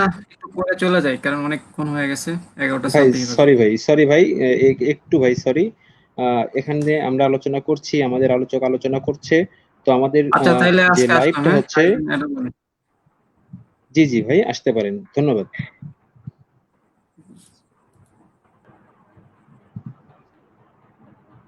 জি রঞ্জু ভাই, আপনি যদি আপনার আলোচনাটা কন্টিনিউ করেন। হ্যাঁ, ভাই, আমি আপনার কাছ থেকে ওই পূর্বের আলোচনার একটা চাইছিলাম আর কি, সারমর্ম চাইছিলাম আর কি। আচ্ছা আচ্ছা, ওইটা নিয়ে আমারও আপনি যে কথাটা বলেছেন আমারও এই সেম জিনিসটাই মনে হয়েছে। যদি এরকমটা হইতো, তাহলে অবশ্যই ওয়ারাকা বিন নওফেল, যিনি মুহাম্মদকে এত গ্লোরিফাই করছে, সে অবশ্যই ইসলাম ধর্ম গ্রহণ করতো, যদি এই কথাটা সত্য হতো। যেহেতু সত্য নয়, এটা যেহেতু একটা প্রোপাগান্ডা, দ্যাটস ওয়াই তারা ওয়ারাকা বিন নওফেলকে একটা টোপ হিসেবে ইউজ করে, যে দেখো একটা খ্রিস্টান এই কথা বলতেছে, তার মানে খ্রিস্টান পাদ্রী যখন এই কথা বলতেছে তাদের বাইবেলে আছে, সো এই জিনিসটা সত্য, দ্যাটস ওয়াই মানুষকে টানা যাবে, মানুষকে কাছে নেওয়া যাবে, এই জন্য একটা প্রোপাগান্ডা তৈরি করছে। এর বাইরে আমার মনে হয় না আর কিছু আছে। কারণ যদি সত্যই হইতো, তাহলে অবশ্যই অবশ্যই অবশ্যই আমরা সিরাত থেকে যেটা দেখলাম, যে এই যে ওয়ারাকা বিন নওফেল, যার এত প্রতীক্ষা, সেই রাসূল কবে আসবে, কখন আসতেছে, যেখানে বলতেছে তার জন্য কবিতা লিখতেছে, তো সেই মানুষটাই কেন ইসলাম গ্রহণ করলো না? যারা শুনছেন বা যারা মুমিন ভাই আছেন, যারা মুসলিম ভাই আছেন, তারা এই একটা বিষয় একটু মাথায় রাখবেন, যে কেন সে মুসলিম ইসলাম ধর্ম গ্রহণ করলো না। হ্যাঁ যিশু ভাই। রঞ্জু ভাই, ধন্যবাদ। আপনি কি এই বিষয়ে কিছু বলতে চাচ্ছেন? না, আপনারা বলেন, আমি শুনতেছি। ধন্যবাদ ইয়া ভাই। আচ্ছা, অনেক রঞ্জিত ভাই ধন্যবাদ রঞ্জু আপনাকে ভাই। ধন্যবাদ। যিশু ভাই, আপনি যদি আলোচনা কন্টিনিউ করেন তাহলে হ্যাঁ, অনেক ভালো কন্টিনিউ হয়। করবো বলতে আমি আমি পরবর্তীতে দেখাবো। এখানে একটু মতভেদ আছে যে যেহেতু খাদিজাকে তিনি এভাবে বিয়ে করলেন, পরবর্তীতে খাদিজার সাথে সংসার করা শুরু করলেন, তার পরবর্তীতে নবী মোহাম্মদ কাকে বিয়ে করেছিলেন? তো এক্ষেত্রে ইসলামিক স্কলারদের একটু মতভেদ আছে। অনেকেই বলতেছেন যে নবী মোহাম্মদ খাদিজার পরে বিয়ে করেছিলেন আয়েশাকে, আবার অনেকেই বলতেছেন যে না, নবী মোহাম্মদ খাদিজার পরে বিয়ে করেছিলেন সাউদা বিনতে জামুয়াকে। তো আমি আবার একটু স্ক্রিন শেয়ারে যাচ্ছি এবং সেখান থেকে দেখানোর চেষ্টা করব। আমি যেটা এখন যে সিরাতটি বের করেছি সেটা হচ্ছে আল বিদায়া ওয়ান নেহায়া ৩য় খণ্ড। তো এই ক্ষেত্রে এখানে সুন্দরভাবে বলা আছে যে দেখেন, আমি একটু জুম করে নিই আপনাদের দেখার সুবিধার্থে। হ্যাঁ, তো এখানে দেখা যাচ্ছে বিশুদ্ধ অভিমত এই যে হযরত খাদিজার পর রাসূল পাক সাল্লাল্লাহু আলাইহি ওয়াসাল্লাম সর্বপ্রথম আয়েশাকে বিবাহ করেন। ঠিক আছে? তো আবার অন্য একটি সিরাত এখানে উল্লেখ করা আছে যে, আচ্ছা এটা দেখাচ্ছি, সেটা হচ্ছে যে রাহিকুল মাকতুম। হ্যাঁ? তো এই ক্ষেত্রে বলা আছে যে সেই বছর নবুয়তের হ্যাঁ, আচ্ছা সেই বছর নবুয়তের ১০ম বর্ষে শাওয়াল মাসে রাসূলুল্লাহ সাল্লাল্লাহু আলাইহি সাল্লাম হযরত সাউদা বিনতে জামুয়ার সাথে বিবাহ বন্ধনে আবদ্ধ হন। সাউদা বিনতে জামুয়া হচ্ছে নবুয়তের প্রথম দিকে মুসলমান হয়েছিলেন। ২য় হিজরিতে তিনি হাবশায় হিজ আ আ ২য় হিজরিতে তিনি হাবশায় হিজরত করেছিলেন। আচ্ছা, তার স্বামীর নাম ছিল সাকরান ইবনে আমর। হ্যাঁ, তিনিও প্রথম দিকের মুসলমান ছিলেন। সাউদার সঙ্গে হাবশার হিজরত করেন। কিন্তু তিনি হাবশাতেই মতান্তরে মক্কায় ফেরার পথে ইন্তেকাল করেন। অর্থাৎ সাউদার স্বামী হচ্ছে যে ইন্তেকাল করেন। এরপর হযরত সাউদা ইদ্যত শেষ করার পরে রাসূল পাক সাল্লাল্লাহু আলাইহি সাল্লাম তাকে বিবাহের প্রস্তাব দেন এবং বিবাহ বন্ধনে আবদ্ধ হন। হযরত খাদিজার ওফাতের পর তিনি ছিলেন আল্লাহর রাসূলের স্ত্রী। হ্যাঁ, তো এই জায়গায় যে মতভেদের যে ব্যাপারটা আছে সেই জন্য আমি চিন্তা করলাম যে তাহলে এই দুজনকে নিয়ে একসাথে আলোচনা করা যাক। হ্যাঁ, তার কয়েক বছর পর তিনি নিজের পালা, অর্থাৎ এই জায়গায় দেখেন যে তার কয়েক বছর পর তিনি নিজের পালা হযরত আয়েশাকে হেবা করে দিতেন। আমি একটু আগে যে কথাটা বলেছিলাম, আপনারা যদি খেয়াল করে থাকেন, সেটা হচ্ছে যে নবী মোহাম্মদের বাদ বাকি মানে এতগুলা স্ত্রী, অর্থাৎ একমাত্র শুধুমাত্র খাদিজার গর্ভে এতগুলা সন্তান হলো, বাদ বাকি কারোর গর্ভে কোনো ধরনের সন্তান হয়নি। সেটা হচ্ছে যে শুধুমাত্র একজন দাসী মারিয়া কিপ্তিয়া ছাড়া অন্য কোনো এতগুলা স্ত্রীর ভিতরে ৮ জন বলেন, সরি ৯ জন অথবা ১০ জন স্ত্রীর মধ্যে কারোর গর্ভেই কিন্তু কোনো ধরনের সন্তান হয়নি, এবং এটা নিয়ে নবী কারীম সাল্লাল্লাহু আলাইহি ওয়াসাল্লাম কিন্তু আফসোসও করেছিলেন। এবং এই জন্য কিন্তু তিনি খাদিজাতুল কুবরাকে বেশি প্রাধান্যও দিয়েছিলেন। তিনি বলেছিলেন যে খাদিজা ছাড়া অন্য কোনো স্ত্রী আমাকে সন্তান দিতে পারে নাই। ঠিক আছে? এটার কারণে তিনি তাকে প্রাধান্যও দিয়েছিলেন। তো এই ক্ষেত্রে আমি আপনাকে এই ডকুমেন্টটা আরেকবার খেয়াল করে, যদিও এটা অনেক পূর্বে বলে ফেলেছি, এখানে দেখাচ্ছি। কয়েক বছর পর তিনি নিজের পালা হযরত আয়েশাকে হেবা করে দেন। অর্থাৎ তার সাথে অর্থাৎ সাউদার সাথে রাসূল সাল্লাল্লাহু আলাইহি ওয়াসাল্লাম যে রাত কাটাতেন সেই রাতের পালাটা তিনি আয়েশাকে দিয়ে দিচ্ছেন। অর্থাৎ আয়েশা তিনি ২ টা রাত পাইতেন একসাথে স্বামীর সাথে থাকার জন্য। নবী মুহাম্মদের সাথে থাকার জন্য তিনি ২ টা রাত পাইতেন। আচ্ছা, যে বিষয়টা গেল। আচ্ছা, তারপরে যে বিষয়টা আসলো সেটা হচ্ছে যে আয়েশাকে বিয়ে করলেন। হ্যাঁ, আমরা ২ টা মতই ধরতেছি এবং আমরা এই বিশুদ্ধ মত অনুযায়ী এই জায়গায় যেহেতু বলা আছে বিশুদ্ধ মত অনুযায়ী, হ্যাঁ, হযরত খাদিজার পরে রাসূলুল্লাহ সাল্লাল্লাহু আলাইহি ওয়াসাল্লাম সর্বপ্রথম আয়েশাকে বিয়ে করেন।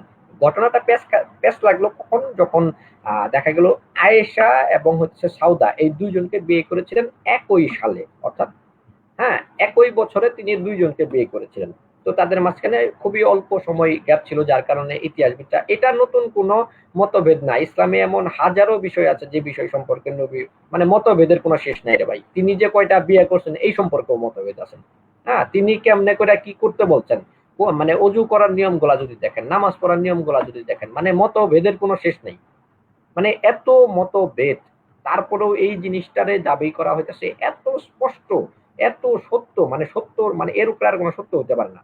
একদম মানে আসমান থেকে সত্য পাঠাই দিছে, এর উপরে কোনো সত্য নাই। অথচ এই সত্যের পিছনে মানে হাজার হাজার মতভেদের কোনো অভাব নাই। তারে কে কারে আগে বিয়ে করছে এটা নিয়ে মতভেদ।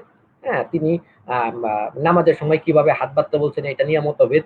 তিনি কয়টা বিয়ে করছিলেন এটা নিয়েও মতভেদ। হ্যাঁ, তিনি কিভাবে কি করছেন সবকিছু নিয়ে মতভেদ। নামাজে কয়টা তাকবীর হবে সেটা নিয়ে মতভেদ। মানে তো অসংখ্য ভাই, ফুল অফ হাজার হাজার কন্ট্রাডিকশন, হাজার হাজার। বাট তারা ক্লেম করে যে না, ইসলামে কোনো কন্ট্রাডিকশন নাই, নবী মোহাম্মদ যেটা বলে গেছে, যে করে গেছে সেটাই ঠিক আছে, অন্যদের তারপরে এত আমরা যে শিয়া সুন্নি এগুলো তো বাদ দিলাম, এগুলো যদি ধরেন তাহলে তো আরো অনেক কিছু হয়ে যাবে। হ্যাঁ যিশু ভাই, শিয়া আছে, কন্টিনিউ সুন্নি করুন। আছে, মাঝহাবি আছে, লামাযাবি আছে, ওহাবি আছে, খারেজি আছে, বা এই দলের অভাব নেই। ঠিক আছে? আচ্ছা, এইগুলোর পিছনে তারা লজিকও দেখায়, ৭২টা ফেকা হয়ে যাবে। যাই হোক ইত্যাদি, আমরা ওই বিষয়গুলোতে যাচ্ছি না। তো এই আয়েশাকে তিনি কিভাবে বিয়ে করলেন? আরেকটা কথা বলে রাখা ভালো, সেটা হচ্ছে সাউদাকে যে বিয়ে করেছিলেন, আমি যে আর রাইকুল মাকতুম থেকে যে রেফারেন্সটা দেখাচ্ছি, সাউদাকে বিয়ে করার ব্যাপারে আমি মোটামুটি প্রায় ৮-১০টা সিরাত গ্রন্থ পড়েছি। তো সেখানে মোটামুটি বিস্তারিতভাবে তেমন কোনো কিছু বর্ণনা করা নাই। অর্থাৎ সাউদাকে বিবাহ নিয়ে বিস্তারিতভাবে তেমন কোনো কিছু বর্ণনা করা নাই। কিন্তু এই জায়গায় আয়েশাকে বিয়ে করা নিয়ে মোটামুটি ভাবে বিস্তারিতভাবে বর্ণনা করা আছে। তিনি আয়েশাকে কিভাবে বিয়ে করেছিলেন এই ব্যাপারটাও মোটামুটি ভাবে অনেকেই বহুল পরিচিত। এই ব্যাপারটা সম্পর্কে অনেকে এই বিষয়টা নিয়ে অনেক পড়াশোনা করেছেন, না পড়াশোনা করলে অনেকেই অনেকভাবে শুনেছেন। তো আমি জাস্ট একটু হালকা করে বুঝিয়ে দিব। সেটা হচ্ছে ইমাম বুখারী বলেছেন, হযরত আয়েশা এর বিবাহ অধ্যায়ে উল্লেখ করা আছেন যে মুআল্লা আয়েশা থেকে বর্ণিত যে রাসূলুল্লাহ সাল্লাল্লাহু আলাইহি ওয়াসাল্লাম বলেছেন, স্বপ্নে আমার নিকট তোমাকে ২ বার দেখানো হয়েছে। কে বলতেছেন এই কথা? রাসূল পাক বলতেছেন। একবার আমাকে দেখানো হলো যে তুমি একটি রেশমি চাদরে জড়ানো। কে যেন আমাকে বলছেন এই যে আপনার স্ত্রী। চিন্তা করেন, স্বপ্নে একজন ব্যক্তি দেখতেছেন, কে যেন তাকে বলতেছেন। কে বলতেছেন এটা কিন্তু নবী মুহাম্মদ স্পষ্টভাবে জানেন না। হ্যাঁ, কেউ একজন তাকে বলতেছেন এইটা হচ্ছে আপনার স্ত্রী। ঘুমটা তুলে তাকে দেখুন। তখন আমি দেখলাম যে তুমি, অর্থাৎ আয়েশা। তখন আমি মনে মনে বললাম, এটি যদি আল্লাহর ফয়সালা হয়ে থাকে তবে তা আল্লাহ কার্যকরী করবেন। মানে এই জায়গায় আমি আপনাদের ভিতরে একটা কোশ্চেন করে দিতে পারি, মানে করতে চাই, সেটা হচ্ছে ভাই, আমি যদি স্বপ্নে দেখি যে আমি নিজে হাগু করতেছি আর সেই হাগু আমি খাইতেছি, মানে এটা কি আল্লাহর ইচ্ছা?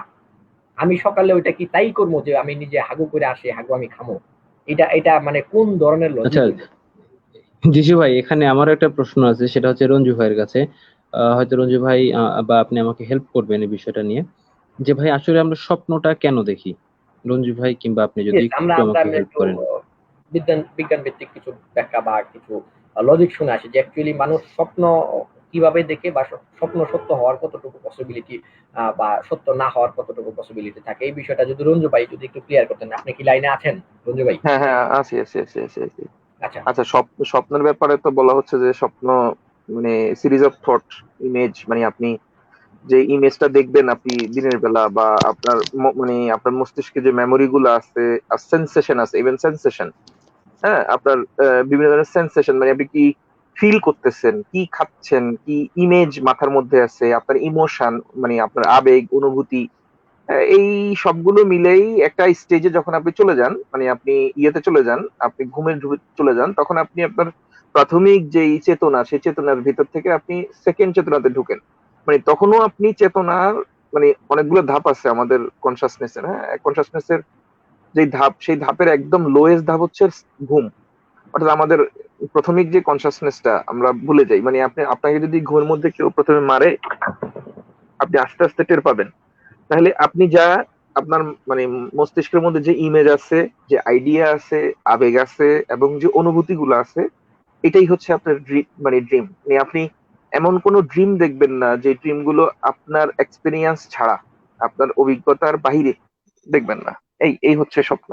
আর এই যে তার মানে বাস্তবের কথা, বলেন। হ্যাঁ জি রঞ্জু ভাই, আপনি শেষ করুন, দেন আমি বলছি। হ্যাঁ। আর বাস্তবের কথা যেটা বলছেন যে বাস্তবের সাথে মিলে যায়, হ্যাঁ মিলে যেতে পারে। আপনি যদি মনে করেন আপনি একটা ফিউচার, আপনি মানে সকালবেলা রাত্রেবেলা ঘুমিয়ে দেখবেন যে পরের দিন আপনার মনে করেন চাকরি ইন্টারভিউ আছে, এখন ইন্টারভিউতে আপনি আপনি গেস করলেন যে আপনার চাকরি হবে কি হবে না, আপনি দেখলেন যে আপনি চাকরি হয়ে গেছে, আপনি মিষ্টি কিনে নিয়ে আসতেছেন। এটা মোস্ট প্রবাবলি এটা হইলেও হইতে পারে। এই ধরনের মানে পাঁচটা দেখেন, একটা হয়তো লেগেও যাইতে পারে, এই আর কি। আচ্ছা, আমি আমি আচ্ছা যদি কোনো রঞ্জু কিছু ভাই, মনে মনে রঞ্জু রঞ্জু ভাই, ভাই আপনি তার মানে, মনে করেন যে আমি আমি আমি মনে মনেও একটা জিনিস চাচ্ছি, এটাও তো আমার স্বপ্নে আসা পসিবল, তাই না? যেটা আমি হ্যাঁ, করতে আচ্ছা, করতে আমি পারছি। সেটাই বলছি, আপনার ইমেজ, এক্স্যাক্টলি অনুভূতি, এক্স্যাক্টলি, আবেগ, আমি আমি সেন্সেশন। আমি এই জন্যই রঞ্জু ভাইকে বলতে চাচ্ছিলাম যে রঞ্জু ভাই, সেটা হুম। হচ্ছে তার মানে এখান থেকে আপনি যে ব্যাখ্যাটা দিলেন সায়েন্টিফিক ওয়েতে, এই ব্যাখ্যা থেকে আমরা এটাই বুঝতে পারি যে তৎকালীন সময়ে মোহাম্মদ পেডোফাইল, তার আরো উদাহরণ আছে, যেমন সে 2 বছর 2.5 বছরের একটা বাচ্চাকে হামাগুড়ি দিয়ে দেখে বলেছিল যে আমি যদি বেঁচে থাকি আর এই বাচ্চাটা যদি বড় হয় তাহলে আমি একে বিয়ে করব। তো সে কথায় না যে আমরা এখানে আসি যে সে কিন্তু এই স্বপ্নগুলো দেখতো, যেটা আমরা ওই বাচ্চার কাছ থেকে আমরা বুঝতে পারি। দ্যাটস ওয়াই এখান থেকে একটা সিদ্ধান্তে কি আমরা আসতে পারি না যে মোহাম্মদ এটা কল্পনা করতো, বা মোহাম্মদ সে নিজেও চাইতো যে আমি আয়েশাকে বিয়ে করব, এবং এটা সবসময় সে ভাবতো। দ্যাটস ওয়াই সে স্বপ্নটা এভাবে দেখছে। এই সিদ্ধান্তে কি আমরা আসতে পারি? হ্যাঁ, হইতে পারে না। আমি তো বললাম যে সেন্সেশন, মানে আপনার ইয়ের ভিতরে, ড্রিমের ভিতরে এক্স্যাক্টলি। আপনার সেন্সেশন, মানে আপনি কি ফিল করেন, সেন্সেশন বলতে অনুভূতি আর কি আপনার। মানে হইতে পারে আপনার আপনি ঐশ্বরিয়া রায় মানে অভিষেক বচ্চনের বউ ঐশ্বরিয়া রায় নিয়ে আপনি স্বপ্নে দেখছেন রাত্রেবেলা, বা আপনি নিকোল কিডম্যান নিয়ে দিনের বেলা চিন্তা করছেন যে ইস যদি বিয়ে করতে পারতাম, ইস যদি একটু জড়াই ধরতে পারতাম ঐশ্বরিয়া রায় রে, অথবা রানী মুখার্জিকে যদি একটা কিস করতে পারতাম। হ্যাঁ, এখন রাত্রেবেলা আপনি দেখলেন সেটা, যে তো এটাই মানে আউট অফ না, কনটেক্সটে কোনো এরকম রঞ্জু ভাই আরেকটা বিষয় ক্লিয়ার করে দিচ্ছি, তা না হলে ব্যাপারটা আমার কাছে ক্লিয়ার হচ্ছে না। সেটা হচ্ছে যে সাপোজ আমি এমন কোনো কিছুই ভাবি নাই বা এমন কোনো কিছু কল্পনা করি নাই, কিন্তু সাপোজ আমি হঠাৎ করে একদিন দেখি আমি আকাশে উঠতেছি, আমি অথবা ভিন্ন কোনো একটা দেশে চলে গেছি, যেটা আমি ভাবি না, বা আমার সাধারণ যে কনসাসনেস হ্যাঁ, সেটাতে আমি চিন্তা করি নাই, ঠিক আছে? তো হ্যাঁ, সেটা আমি থেকে সেটাই আমি সেটা সেটাই যদি বলতেছি দেখি যে সেটার ক্ষেত্রে আপনার সায়েন্স আইডিয়া, কিভাবে দেখায়? হ্যাঁ আপনার আইডিয়া নট অনলি মানে আপনি কি দেখতেছেন, কি ফিল করতেছেন, কি খাইতেছেন, এটা না, আপনার আইডিয়া টোটাল মানে ওয়ে অফ, মানে আপনি যেহেতু মানে আপনার মাথার মধ্যে এমন কোন ইনফরমেশন, মানে আমাদের নিউরন গুলোতে তো আমাদের স্মৃতিগুলো জমা থাকে। তো আমরা যদি অজান্তে জানার ভিতরে অজান্তে কোনো জিনিস আমরা মাথার ভিতরে নিয়ে নেই, তখন আমাদের মাথায় সেই জিনিসগুলোই আমাদেরকে দেখায়। এখন প্রশ্ন হচ্ছে আপনি কি প্রতি মুহূর্তে কি বুঝতে পারেন যে আপনি কতগুলো প্রসেসের ভিতর দিয়ে যাচ্ছেন? সেটা জানেন না। না আপনি, আমিও জানি না, আপনিও জানি না। কতগুলো কনসাসনেস, সাবকনসাসনেস, কত চেতনা, অবচেতনা, এই ধরনের জিনিসগুলো মানে আমাদের মনের ভিতরে থাকে। হ্যাঁ, আমাদের মনের ভিতরেও একটা সাবকনশিয়াস মাইন্ড থাকে। সাবকনশিয়াস মাইন্ড বলতে যেটা আপনাকে পরিচালনা করে। এই জিনিসগুলোর ভিতরেই আপনার ইমোশন, মানে বলতে আপনি যেটা বলতেছেন সেটা হচ্ছে আমি এমন কিছু কি দেখতে পারি যে এই জিনিসটা আমি কখনো এক্সপেরিয়েন্সই করি নাই। অফকোর্স দেখতে পারেন আপনি, এমন কিছু দেখতে পারেন, কারণ ওই যে বললাম রিয়েলিটির বাহিরেও আপনি দেখতে পারেন। ঠিক আছে, কারণ হ্যাঁ, হ্যাঁ, রিয়েলিটির আমি বাহিরে, ব্যাপারটা বুঝতে পেরেছি। আমি ব্যাপারটা বুঝতে পেরেছি। এইটার জন্য কোশ্চেনটা করা। তা না হলে কি মানে হচ্ছে যে অনেকেই এসে কোশ্চেন করতে পারে যে হ্যাঁ, এরকম এরকম রিয়েলিটির বাইরেও তো আমরা অনেক কিছু দেখতে পারি যেটা পসিবল। হ্যাঁ, তার মানে আমরা এখানে ভুলভাল কিছু একটা বোঝাচ্ছি। যে আমি একটু আগে যে কোশ্চেনটা করেছিলাম যে আমি যদি মনে মনে কোনো কিছু ভাবি সেটাকে আমি দেখতে পারি। তো এটাকে কেন্দ্র করে তারা কাউন্টার দিতে পারে। যার কারণে এটাও বলে দিলাম যে হ্যাঁ, শুধুমাত্র ভাবলেই যে ব্যাপারটা স্বপ্নে আসবে ব্যাপারটা এমন না। হ্যাঁ, তো আচ্ছা আরেকটা জিনিস মজার ব্যাপার বলে দেই, স্বপ্নের একটা মজার ব্যাপার বলে দেই। স্বপ্নের প্রথম এবং শুরু কেউ কখনো মনে রাখতে পারে না, বুঝতে হ্যাঁ, পারছেন? হ্যাঁ, হ্যাঁ, স্বপ্নের শুধু মিডলটা মনে রাখে। মানে আপনি কখন খেয়াল করবেন যে স্বপ্নের কোনো শুরু নাই, কোনো শেষ নাই, ইদার শেষ হইতে আপনি ভেঙে যাবে, আপনি স্বপ্নের একটা পার্টিকুলার পার্ট মানে মিডলের পার্টটা আপনার মনে থাকবে বেশিরভাগ সময় দেখা যায়। হ্যাঁ, আবার স্বপ্নের কিছু হ্যাঁ ভাগ আছে। বলেন। হ্যাঁ, আচ্ছা। তো রঞ্জু এই ভাই, ব্যাপারগুলো নিয়ে এখানে যারা কিন্তু একটু গবেষণা করবে তারা এখানে আমরা ভালো সেটাই হবে। দেখছি যে এখানে কিন্তু আমরা সেই জিনিসটাই দেখতে পাচ্ছি যে নবী মোহাম্মদ কিন্তু কে এসেছিল সেটা কিন্তু মনে করতে পারছে না, জাস্ট বলছে যে কেউ একজন এসেছিল। তাহলে আচ্ছা, এটা তার আবার আমরা দেখেন, এই ড্রিমটাই এই জি জি লুসিড ড্রিমিং নামে একটা, মানে ড্রিমিং এর একটা ইয়ে আছে, লুসিড ড্রিমিং। আমি মানে সার্চ দিতে পাচ্ছি এগুলা, একটা পাইছি আমি। সেইখানে বলতেছে যে আপনি lucid dream is a dream during which the dreamer is aware that the dreaming. আপনি বুঝতেছেন যে আপনি স্বপ্ন দেখতেছেন, এরকমও একটা ড্রিম মানে স্বপ্ন আছে। এবং সেই স্বপ্নের ভিতরে আপনি আপনার স্বপ্নের অ্যামাউন্টকে কন্ট্রোল করতে পারবেন, এবং স্বপ্নের ক্যারেক্টারও ঠিক করতে পারবেন, স্বপ্নে কি বলছেন সেটাও, এবং এনভায়রনমেন্ট, এই তিনোটা আপনি ঠিক করে দিতে পারবেন অনেক সময়।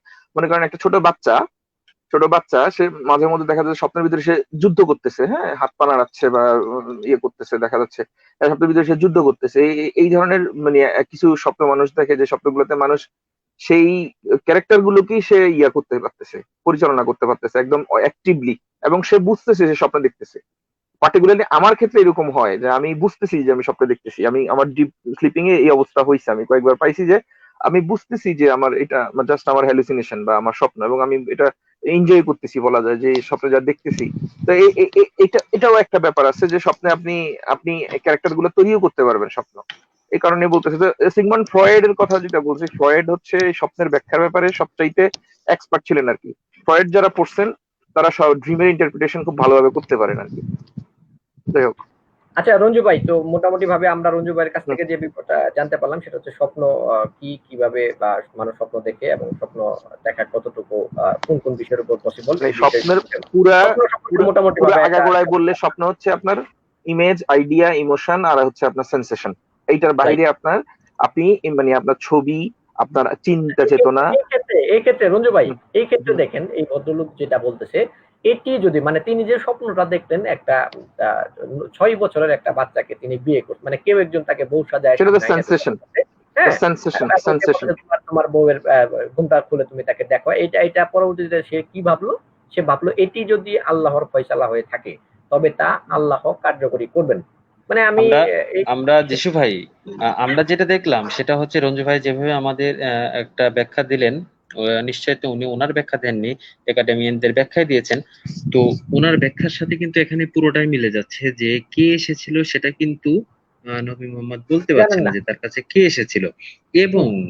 এবং সাথে তার যে সেন্সেশন, তার এই সেন্সেশন থেকে আমরা এটাও পরিলক্ষিত হয় যে আপনার নবী মোহাম্মদ তখন আয়েশাকে নিয়ে অতিরিক্ত চিন্তা করতো, আয়েশাকে নিয়ে একটা সে এভাবে চিন্তা করার ফলে হ্যাঁ, এই স্বপ্নটা আনকনসিয়াস দেখেছে। মাইন্ড, তার তার আনকনসিয়াস এক্স্যাক্টলি, মাইন্ডেও তার চিন্তা করতে পারে হয়তো। আনকনসিয়াস মাইন্ডে এটা হয়ে গেছে।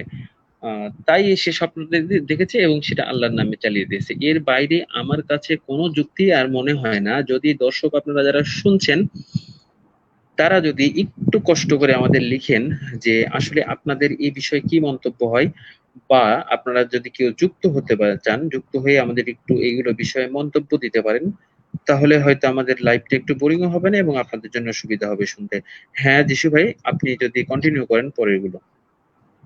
আচ্ছা আমি যে ব্যাপারটা বলতে চাইছিলাম সাউদার ব্যাপারে, যে ব্যাপারটা বলতে চাইছিলাম সেটা হচ্ছে সাউদার ব্যাপারে আহামরি তেমন ভালো কোনো বিস্তারিত বর্ণনা নাই বিদায় আমি এই জন্য আয়েশার ব্যাপারটা নিয়ে একটু বিস্তারিত ভাবে বর্ণনা করা আছে, যার কারণে এই ব্যাপারটা মোটামুটি ভাবে আলোচনা করতেছিলাম, ঠিক আছে।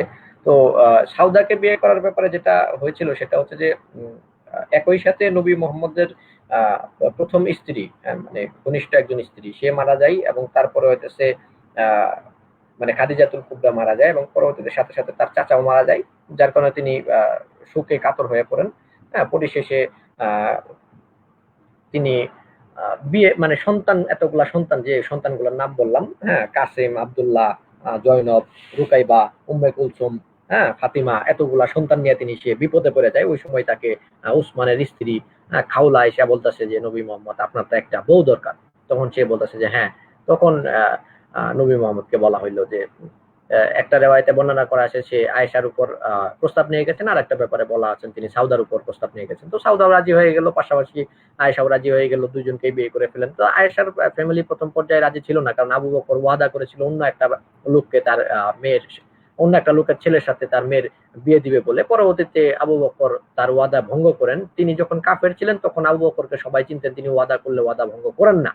কিন্তু পরবর্তীতে কাফের থেকে যখন তিনি মুসলমান হলেন, মুসলমান হওয়ার পরে নবী মোহাম্মদ যখন প্রস্তাব পাঠালেন তখন তিনি তার ওয়াদা ভঙ্গ করে তার মেয়েকে নবী মোহাম্মদের কাছে বিয়ে দিলেন।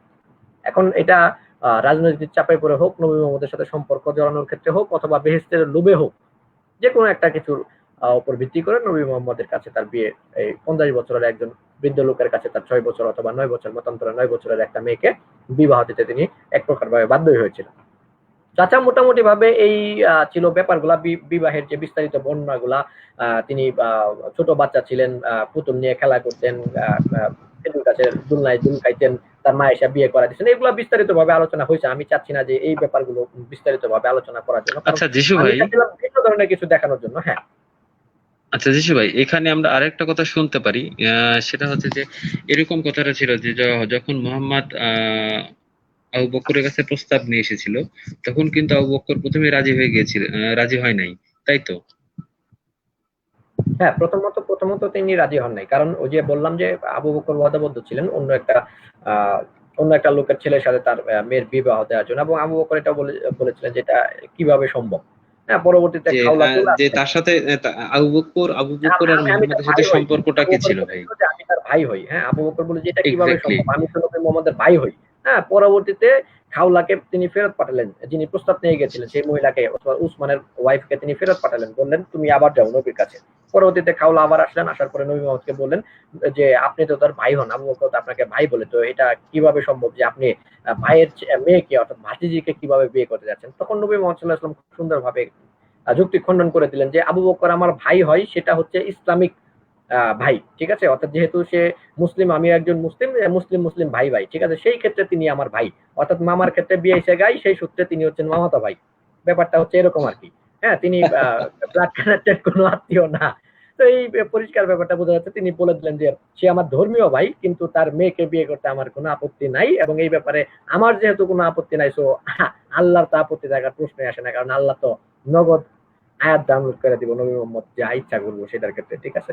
তো এই ছিল মোটামুটি ভাবে বিস্তারিত ঘটনা। আমি চেষ্টা করলাম খাদিজা এবং খাদিজার পরে হচ্ছে সাউদা এবং আয়েশা, পাশাপাশি দুজনকে নিয়ে, যেহেতু স্কলারদের মতভেদ আছে, তো দুইটা মতভেদ নিয়ে কাকে কিভাবে বিয়ে করেছিল এবং বিয়ের যে সকল বিষয় মোটামুটি মানুষের নজরে আসে না, মানে ভিন্ন কয়েকটা বিষয় এঙ্গেল থেকে আমি দেখালাম। ঘটনার বিস্তারিত মোটামুটি সবাই জানে, যার কারণে আমি সেরকম ভাবে বললাম না।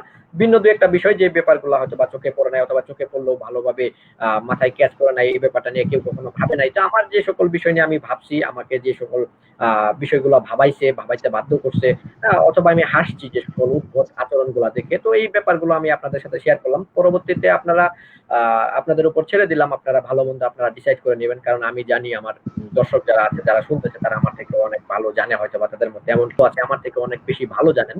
তো আপনাদের উপর ছেড়ে দিলাম। আর দ্বিতীয়ত হচ্ছে যে আমি এই লাইভটি সিরিজ আকারে কন্টিনিউ করব।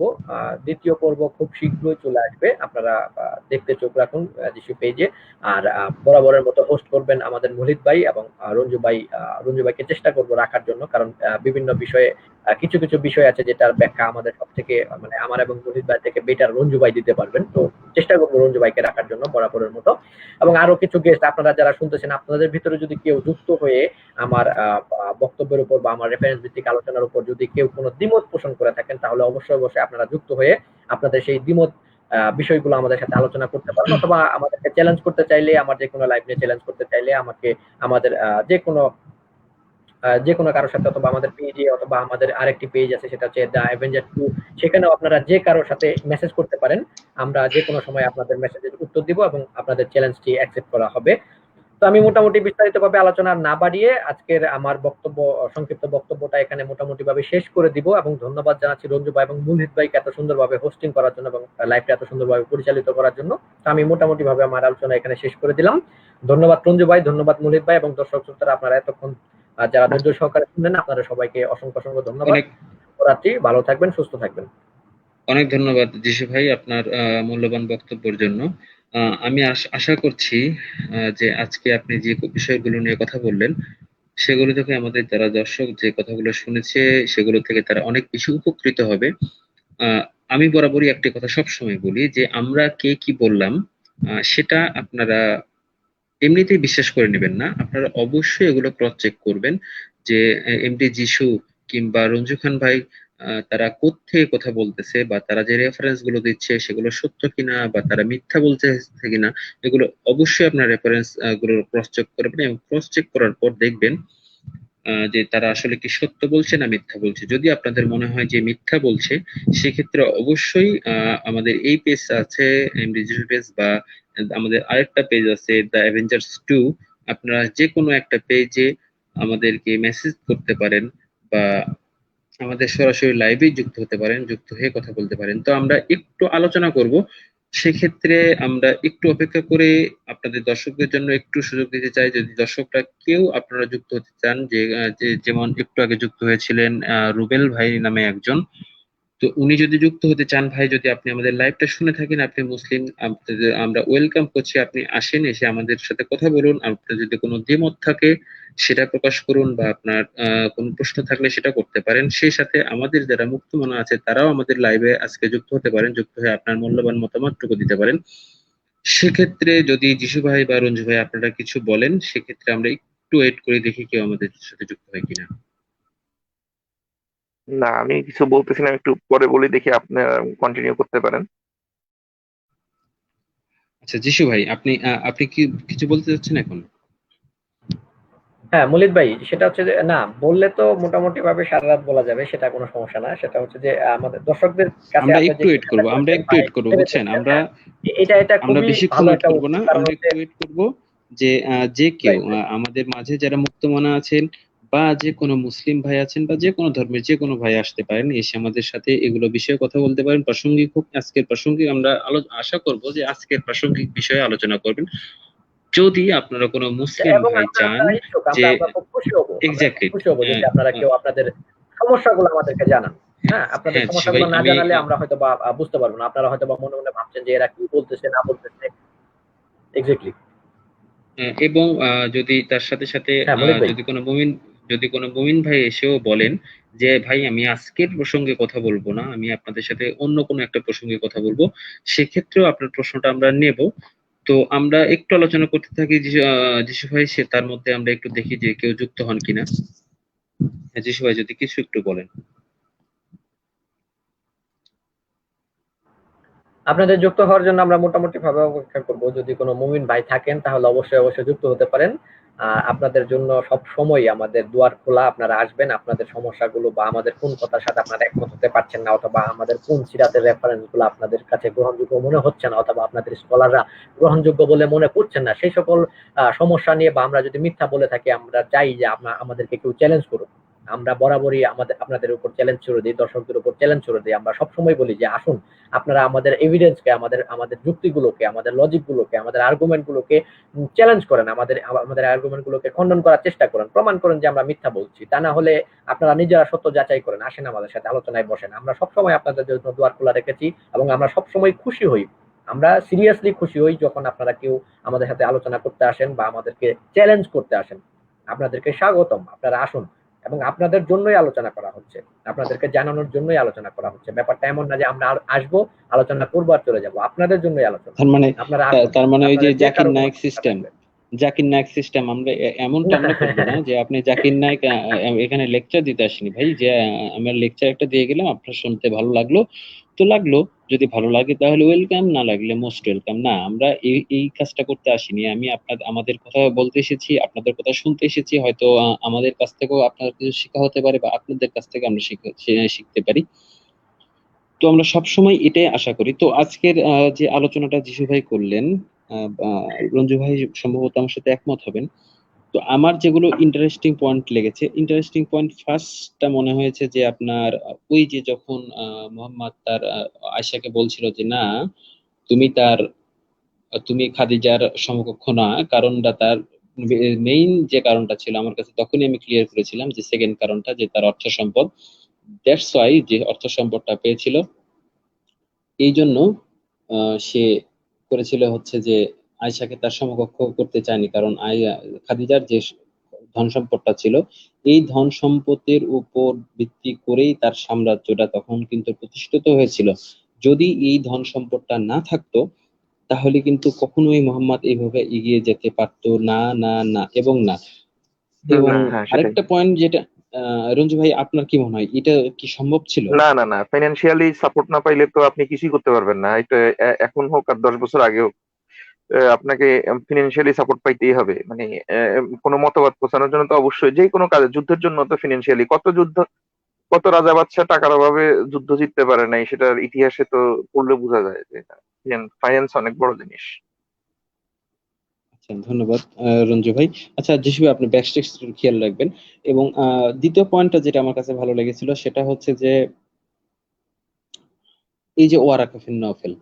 তো ওয়ারাকা বিন নওফেল তো আমরা জানি উনি খ্রিস্টান ছিল, এবং তার যে অ্যাটিটিউড আমরা দেখি, তার যে মুভমেন্ট আমরা দেখি, সেটা হচ্ছে যে এমন একটা মুভমেন্ট যে সে একটা নবী আসতেছে তার জন্য সে উতালা হয়ে বসে আছে যে সে কখন আসবে, আসতেছে না কেন ভাই, এখন আসতেছে না কেন। তার মানে এরকম একটা সিস্টেম যে এখনকার সাথে যদি আমরা তুলনা করি, তো একটা বয়ফ্রেন্ড বা একটা বয়ফ্রেন্ড ওয়েট করতেছে কোনো একটা জায়গায়, তার গার্লফ্রেন্ডটা আসতেছে না, আসতে একটু লেট হয়েছে কিংবা জ্যামে পড়ছে, তো তখনকার যে বয়ফ্রেন্ডটার যেমন একটা আক্ষেপ যে কি ব্যাপার এতক্ষণ হয়ে যাচ্ছে, আসতেছো না কেন। মলিদ ভাই, ঠিক আপনার ওই কথাগুলো শোনা যাচ্ছে না, কেটে কেটে আসতেছে। আপনার কথাগুলো কেটে কেটে আসতেছে মলিদ ভাই। উম, রঞ্জু ভাই, আমার কথা কি এখন ক্লিয়ার শোনা যায়? না, আমি তো শুনতেছি। ও আচ্ছা আচ্ছা, যিশু ভাইয়ের হয়তো তাহলে সমস্যা হচ্ছে। আচ্ছা, দর্শকরা একটু যদি লিখতেন যে আমার কথা কি ক্লিয়ার শোনা যাচ্ছে না কেটে কেটে যাচ্ছে। আমি একদম পানির মতো ক্লিয়ার শুনতেছি। হ্যাঁ হ্যাঁ, এখন ক্লিয়ার, পানির মতো ক্লিয়ার। আচ্ছা, অনেকেই লিখছেন দেখছি যে আমি পাক্কা মুমিন বা মুমিন কোথায়। আপনারা যারাই আছেন মুমিন মুক্ত মনে, তারা যুক্ত হতে পারেন, যুক্ত হয়ে আজকের বিষয়ে আপনারা মতামত দিতে পারেন। তো আমি যে বিষয়টা কথা বলছিলাম সে বিষয়টা হচ্ছে না, যেহেতু যে যেহেতু রঞ্জু ভাই দেখছেন যে ওয়ারাকা বিন নওফেল, যার জন্য আমি যে উদাহরণটা নিয়ে এসেছিলাম যে একটা বয়ফ্রেন্ড হয়তো বসে আছে কোনো পার্কে বা কোনো একটা রেস্টুরেন্টে, তো তার গার্লফ্রেন্ডটা কোনো জ্যামে পড়েছে, জ্যামে পড়ার পর আসতে একটু লেট হচ্ছে। দ্যাটস ওয়াই তখন বয়ফ্রেন্ডের যে একটা অনুভূতি হয় যে কি ব্যাপার, এতক্ষণ আসতেছো না কেন, বারবার ফোন দিতেছে, এই তুমি কই, তুমি আসতেছো না কেন। এরকম একটা সিচুয়েশন হয়ে গিয়েছিল ওয়ারাকাবিন নওফেলের, যে কই সে আসে না কেন, তাকে দেখবো, উতলা হয়ে গেছে, উতলা হয়ে তার জন্য কবিতার একটা কবিতা লিখে ফেলছে। বাট সেই মানুষটা কিন্তু কেন যে ইসলাম গ্রহণ করলো না, এই বিষয়টা মুমিন ভাই আপনারা যারা আছেন তাদের কাছে তো একটা প্রশ্ন, একটা অ্যান্সার আছেই, যে আল্লাহ যাকে হেদায়েত দান করে সে হেদায়েত পায়, আল্লাহ যাকে হেদায়েত দান করে না অর্থাৎ পথভ্রষ্ট করে সে কখনো পথ পায় না। কবিতা হয়তো আপনার লিখতেছেন এই আর অ্যান্সারটাই দিবেন। কতদিন, আর আহ, কতদিন, আচ্ছা আচ্ছা, এই অপেক্ষায় এই আছেন। এই এই অ্যান্সারটা আপনার আছে। আবার আপনার একটা অ্যান্সারও দেন যে আল্লাহ তাআলা ভালো জানেন। তো এই অ্যান্সার দুটোর বাইরে বের হয়ে এসে যদি আপনারা একটু নিউট্রালি চিন্তা করেন যে আসলেই আমি আমি যেই যে আমি যা আমি যা এক সেকেন্ড ইন্টারাপ্ট করি, সরি ফর ইন্টারাপ্ট, আমি এক সেকেন্ড ইন্টারাপ্ট করতেছি। মলিদ ভাই, জি জি জি জি মলিদ জি ভাই, যিশু ভাই বলুন। মলিদ ভাই, আমার কথা কি শুনতে পাচ্ছেন? জি জি ভাই, যিশু ভাই বলুন। হ্যালো মলিদ ভাই, শুনতে পাচ্ছেন? জি জি জি জি যিশু ভাই বলুন, আপনার কথা হ্যালো, আমরা শুনতে পাচ্ছি। হ্যালো মলিদ ভাই, আমার কথা শুনতে পাচ্ছেন? জি ভাই, আপনার কথা আমরা ক্লিয়ার এই শুনতে শুনতেছি পাচ্ছি, তো, একদম যিশু ক্রিস্টাল শুনতেছি তো, ক্লিয়ার। রঞ্জু একদম ভাই, ব্যাপারটা ক্রিস্টাল ক্লিয়ার। ব্যাপারটা কি খেয়াল করছেন? আমরা তো শুনতেছি কিন্তু মলিদ ভাই তো শুনতেছে না, মলিদ ভাই তো কিছু না না না, বলতেছে না। শুনতেছে মুড়িদের শুনতেছে, আপনি শুনতেছেন না মুড়িদের কথা? শুনতেছে মুড়িদ আপনার কথা, রেসপন্স করলো তো। হ্যাঁ, ক্যারি আচ্ছা, করেন আমি যিশু, আমি ক্যারি আমি মনির করেন। ভাইয়ের কথা শুনতে পাচ্ছি না। আচ্ছা, এই যে এখন শুনতে পাচ্ছি। হ্যাঁ, হ্যাঁ। সেটা হচ্ছে আমি মনির ভাইকে একটু রিকোয়েস্ট করব, সেটা হচ্ছে যে ডলি আক্তার নামে একজন একজন আপু একটা কমেন্ট করেছেন নিচে, আমি কমেন্টটা আপনাকে একটু পড়তে বলবো, আমি রিকোয়েস্ট একটু পড়েন। ও আচ্ছা আচ্ছা আচ্ছা। উনি লিখেছেন যে মুমিন মুমিন ডাক পারি, মুমিন গেল কার বাড়ি, ওরে মুমিন লাইভে আয়, কোরআন হাদিস গেল তোলাই। অনেক ভালো একটা কমেন্ট করছেন যে আসলে আমরা মুমিন খুঁজছি। রঞ্জু ভাই, তো আপনি কি মুমিনটা আমার কথা শুনতে পাচ্ছেন? জি। হ্যাঁ, আমি ক্লিয়ার শুনতেছি আপনার কথা, ক্লিয়ার আমি শুনতেছি। আমি মনে হয় মনির ভাইয়ের কথা শুনতে পাচ্ছি না, মনির ভাই কোনো কথা বলতেছেন না। আচ্ছা আচ্ছা, আপনি আচ্ছা আচ্ছা কেউ কেউ একজন আচ্ছা কেটে বের হন আবার। আচ্ছা, সেটা হচ্ছে কি আচ্ছা, রঞ্জু রঞ্জু মনির ভাই, ভাই যদি আহ, বের রঞ্জু হয়ে ভাই আবার যদি সেটা যুক্ত হচ্ছে, আচ্ছা যাই হোক, মোটামুটি। মলিদ তুমি আবার কেটে ঢুকো। হ্যাঁ হ্যাঁ আচ্ছা, এক সেকেন্ড, মলিদ কেটে ঢুকুক আবার। আচ্ছা, মলিদ বেরিয়ে গেছে। হ্যাঁ যিশু, কন্টিনিউ করো। হ্যাঁ, মলিদ ভাই চলে গেছেন অবশ্য। তিনি আসলে তাকে আবার এড করে নিব। আমি মানে মলিদ ভাইয়ের কথাগুলো মানে কন্টিনিউ শুনতেই আছি, মানে সেই কথাটা আমি শুনতেই আছি। হ্যাঁ। আচ্ছা আচ্ছা। আচ্ছা, যাই হোক, মুলিদ ভাই চমৎকার ভাবে উপস্থাপন করেছেন, তো তার আজকের উপস্থাপন করাটা অনেক ভালো লেগেছে, পরিচালনা করেছেন খুব সুন্দরভাবে। তো হুম আমরা হুম হুম, মোটামুটি অবশ্যই। ভাবে আর আর কয়েকটা মিনিট দেখবো, হাতে গোনা কয়েকটা মিনিট দেখবো, যদি কোনো মমিন ভাই আমাদের সাথে অ্যাড হতে চান, অথবা কোনো মুক্তমনা ভাইয়া যদি অ্যাড হতে চান, আপনাদের যে কোনো ধরনের মন্তব্য, যে কোনো ধরনের বক্তব্য নিয়ে, বা আপনাদের যে কোনো বিষয়ে যদি দ্বিমত পোষণ করে থাকেন, সেটা নিয়েও যদি আমাদের সাথে আলোচনা করতে চান, তাহলে অবশ্যই, বা আপনাদের মনের ভিতরে যদি একটা কোশ্চেন থেকে থাকে যে এই ব্যাপারটা আপনি বললেন, এটা কোথায় পাইলেন বা কিভাবে পাইলেন বা রেফারেন্স কোথায় পাইলেন, ঠিক আছে? যদিও এখন আমরা চিন্তা ভাবনা করেছি যে এখন থেকে কন্টিনিউয়াসলি রেফারেন্স স্ক্রিনে শো করে দেখাবো, প্রত্যেকটা হুম রেফারেন্স স্ক্রিনে শো করে দেখাবো। রেফারেন্সিং গত ভাবে একটা প্রবলেম ছিল, যেটা এখন টেকনিক্যালি খুবই ইজি হয়ে গেছে, এখন খুবই ক্লিয়ার হয়ে গেছে। তো এইভাবে হুম যদি কেউ দেখতে চান বা যে কোনো ধরনের কোশ্চেন করতে চান, অবশ্যই আমাদের কাছে আসতে পারেন, বা আমাদের যে কোনো এভিডেন্সকে চ্যালেঞ্জ করতে চান, যে কোনো বক্তব্য বা যে কোনো লাইভকে যদি চ্যালেঞ্জ করতে চান, আমাদের দুইটা পেজ আছে, সেটা হচ্ছে যে অ্যাভেঞ্জার 2 পেজ, সেখানে আমাদের যে কারো, রঞ্জু ভাইয়ের লাইভ আছে, আমাদের লাইভ আছে, আমাদের যে কারো লাইভকে চ্যালেঞ্জ করতে চাইলে সেখানে আপনারা মেসেজ করতে পারেন, আমরা আপনাদের সাথে যোগাযোগ করার চেষ্টা করবো, এবং আপনারা চাইলে লাইভে অংশগ্রহণ করতে পারেন, ডিবেটে অংশগ্রহণ করতে পারেন, আমরা সুন্দরভাবে ফ্লোর করে দিব। বা আমার এখানে সিরিজ লাইভ শুরু করছি, এখানেও যদি আমার আজকের লাইভ নিয়েও কোনো ধরনের আলোচনা থাকে, সেখানেও এসে আপনি চ্যালেঞ্জ হুম হুম। করতে পারেন বা বলতে পারেন, সেখানেও আপনাদেরকে অগ্রাধিকার দেওয়া হবে। তো আমাদের মুলিদ ভাই চলে এসেছেন, আমরা মুলিদ ভাইকে ফ্লোর ছেড়ে দিব। মুলিদ ভাই, আপনি কি শুনতে পাচ্ছেন?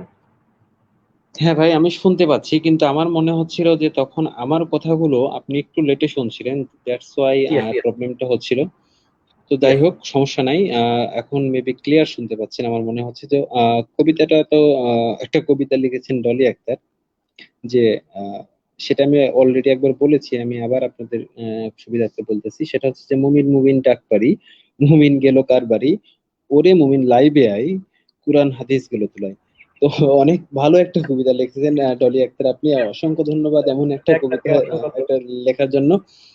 তো আমি যে কথাটা তখন বলছিলাম যে এই আপনারা ভাই নিউট্রাল থেকে, একটু নিউট্রাল থেকে মুমিনটা আপনারা যে দোহাইটা দেন যে আল্লাহ তাআলা ভালো জানেন, বা আল্লাহ যাকে পথ দেয় শুধু পথভ্রষ্ট হয়, সে পথ সৎপথ হয়, যাকে পথভ্রষ্ট করে সে পথভ্রষ্ট হন, এই বায়াসনেস গুলো ছেড়ে জাস্ট একটু নিউট্রাল ভাবে চিন্তা করে দেখবেন যে যে যার জন্য মোহাম্মদ এই পর্যন্ত এসেছিল, যার উপর কেন্দ্র করে, যদি ওয়ারাকাতুন নফল ওই টাইমে না বলতো যে বাইবেলও আছে যে এমন একটা নবী আসবে যে কিনা এখানে আসবে, এইভাবে আসবে, ওইভাবে আসবে, তার এই নিয়ে এগুলো মজুদ থাকবে, তাহলে কিন্তু মোহাম্মদ এই পর্যন্ত আসতেই পারতো না। এবং ওয়ারাকাতুন নৌফলই কিন্তু সবকিছু করেছে। এবং আমরা এটাও দেখেছি যে ওয়ারাকাতুন নৌফল যখন মারা গিয়েছে তখন কিন্তু মোহাম্মদের কাছে অনেক দিন ওহী আসেনি। এবং তখন কিন্তু মাঝে মাঝে মোহাম্মদ নিজে সুইসাইড অ্যাটেম্পটও করতো। তো যাই হোক, সেটা আরেকটা আলোচনা। তো আপনি একটু নিউট্রালি চিন্তা করবেন যে আসলে আহ, এটার কি আসলে সম্ভব যে কিনা এত কিছু করলো, সে নিজেই ইসলাম ধর্ম গ্রহণ করলো না। বাই দ্য ওয়ে, আমাদের লাইভটা অনেকক্ষণ হয়ে যাচ্ছে। যিশু ভাই, আমাদের ব্যাকস্টেজে দেখতে পাচ্ছেন? আমিও সেটাই বলতে চাচ্ছিলাম যে মোটামুটি সময়ের দিকে খেয়াল করা উচিত, যেহেতু অনেকক্ষণ অপেক্ষা করলাম, আমরা কেউ যুক্ত হলো না। তো আমরা কন্টিনিউ চেষ্টা হ্যাঁ, করবো সেটাই। রেফারেন্স ভিত্তিক আরো অন্যান্য বিপিদের ইতিহাস নিয়ে আলোচনা ওকে করার ওকে জন্য। ওকে, আচ্ছা, ঠিক আছে যিশু ভাই। আমি ঠিক আছে, তাহলে একদম, অনেক ধন্যবাদ যারা আমাদের সাথে যারা যুক্ত হয়েছিলেন তাদের শোনার জন্য। তো আমরা বেশিক্ষণ সময় নিব না আর। সেক্ষেত্রে রঞ্জু ভাই যদি আপনার শেষের কিছু কথা বলেন, তাহলে আমরা লাইভটা শেষ করে দেবো। আপনার পরে যিশু ভাইয়ের বক্তব্য নিয়ে আমরা লাইভটা শেষ করে দেবো। হ্যাঁ, জি রঞ্জু ভাই। আমার তেমন কোনো কথা নাই। আমি আপনাদের শুনলাম। আমি এগুলা ভেরিফাই করব আপনাদের কথাগুলা। যেহেতু আপনারা রেফারেন্স দিচ্ছেন, অবশ্যই চেক করব। অনেক ইনফরমেশন আমি জানতাম না। আমি নতুন কিছু ইনফরমেশন জানলাম আজকে। যিশু জানালো খুব সুন্দরভাবে। যিশু ইনফরমেশন গুলো একদম মানে ইয়ে করে দিল, একদম স্ক্রিনে দেখে রেফারেন্স সহ দেখাই দিল, এবং হিসাম ইয়েগুলো থেকে রেফারেন্স মানে ভালো ভালো জায়গা থেকে, যেগুলো থেকে অথেন্টিক সোর্স যেটাকে আমি বলবো। তো আমি এগুলো চেক করবো। ধন্যবাদ আমাকে সুযোগ দেওয়ার জন্য আপনাদের সাথে। আর চালাইয়া যান, আছি আপনাদের সাথে। আমার শুভকামনা থাকবে, এবং যারা শুনছেন সবাইকে ধন্যবাদ জানাই। অনেক ধন্যবাদ রঞ্জু ভাই আপনার আজকে আমাদের লাইভে যুক্ত হওয়ার জন্য। আশা করছি যে পরবর্তী লাইভগুলোতে আপনি আমাদের সাথে থাকবেন এবং আমাদের সাথে থেকে আমাদের উৎসাহ জুগিয়ে যাবেন। তো যিশু ভাই, আপনি যদি শেষ কিছু বলেন। ধন্যবাদ মোটামুটি সবাই আমাদের সাথে যারা এত রাত জেগে আমাদের আলোচনা শুনলেন।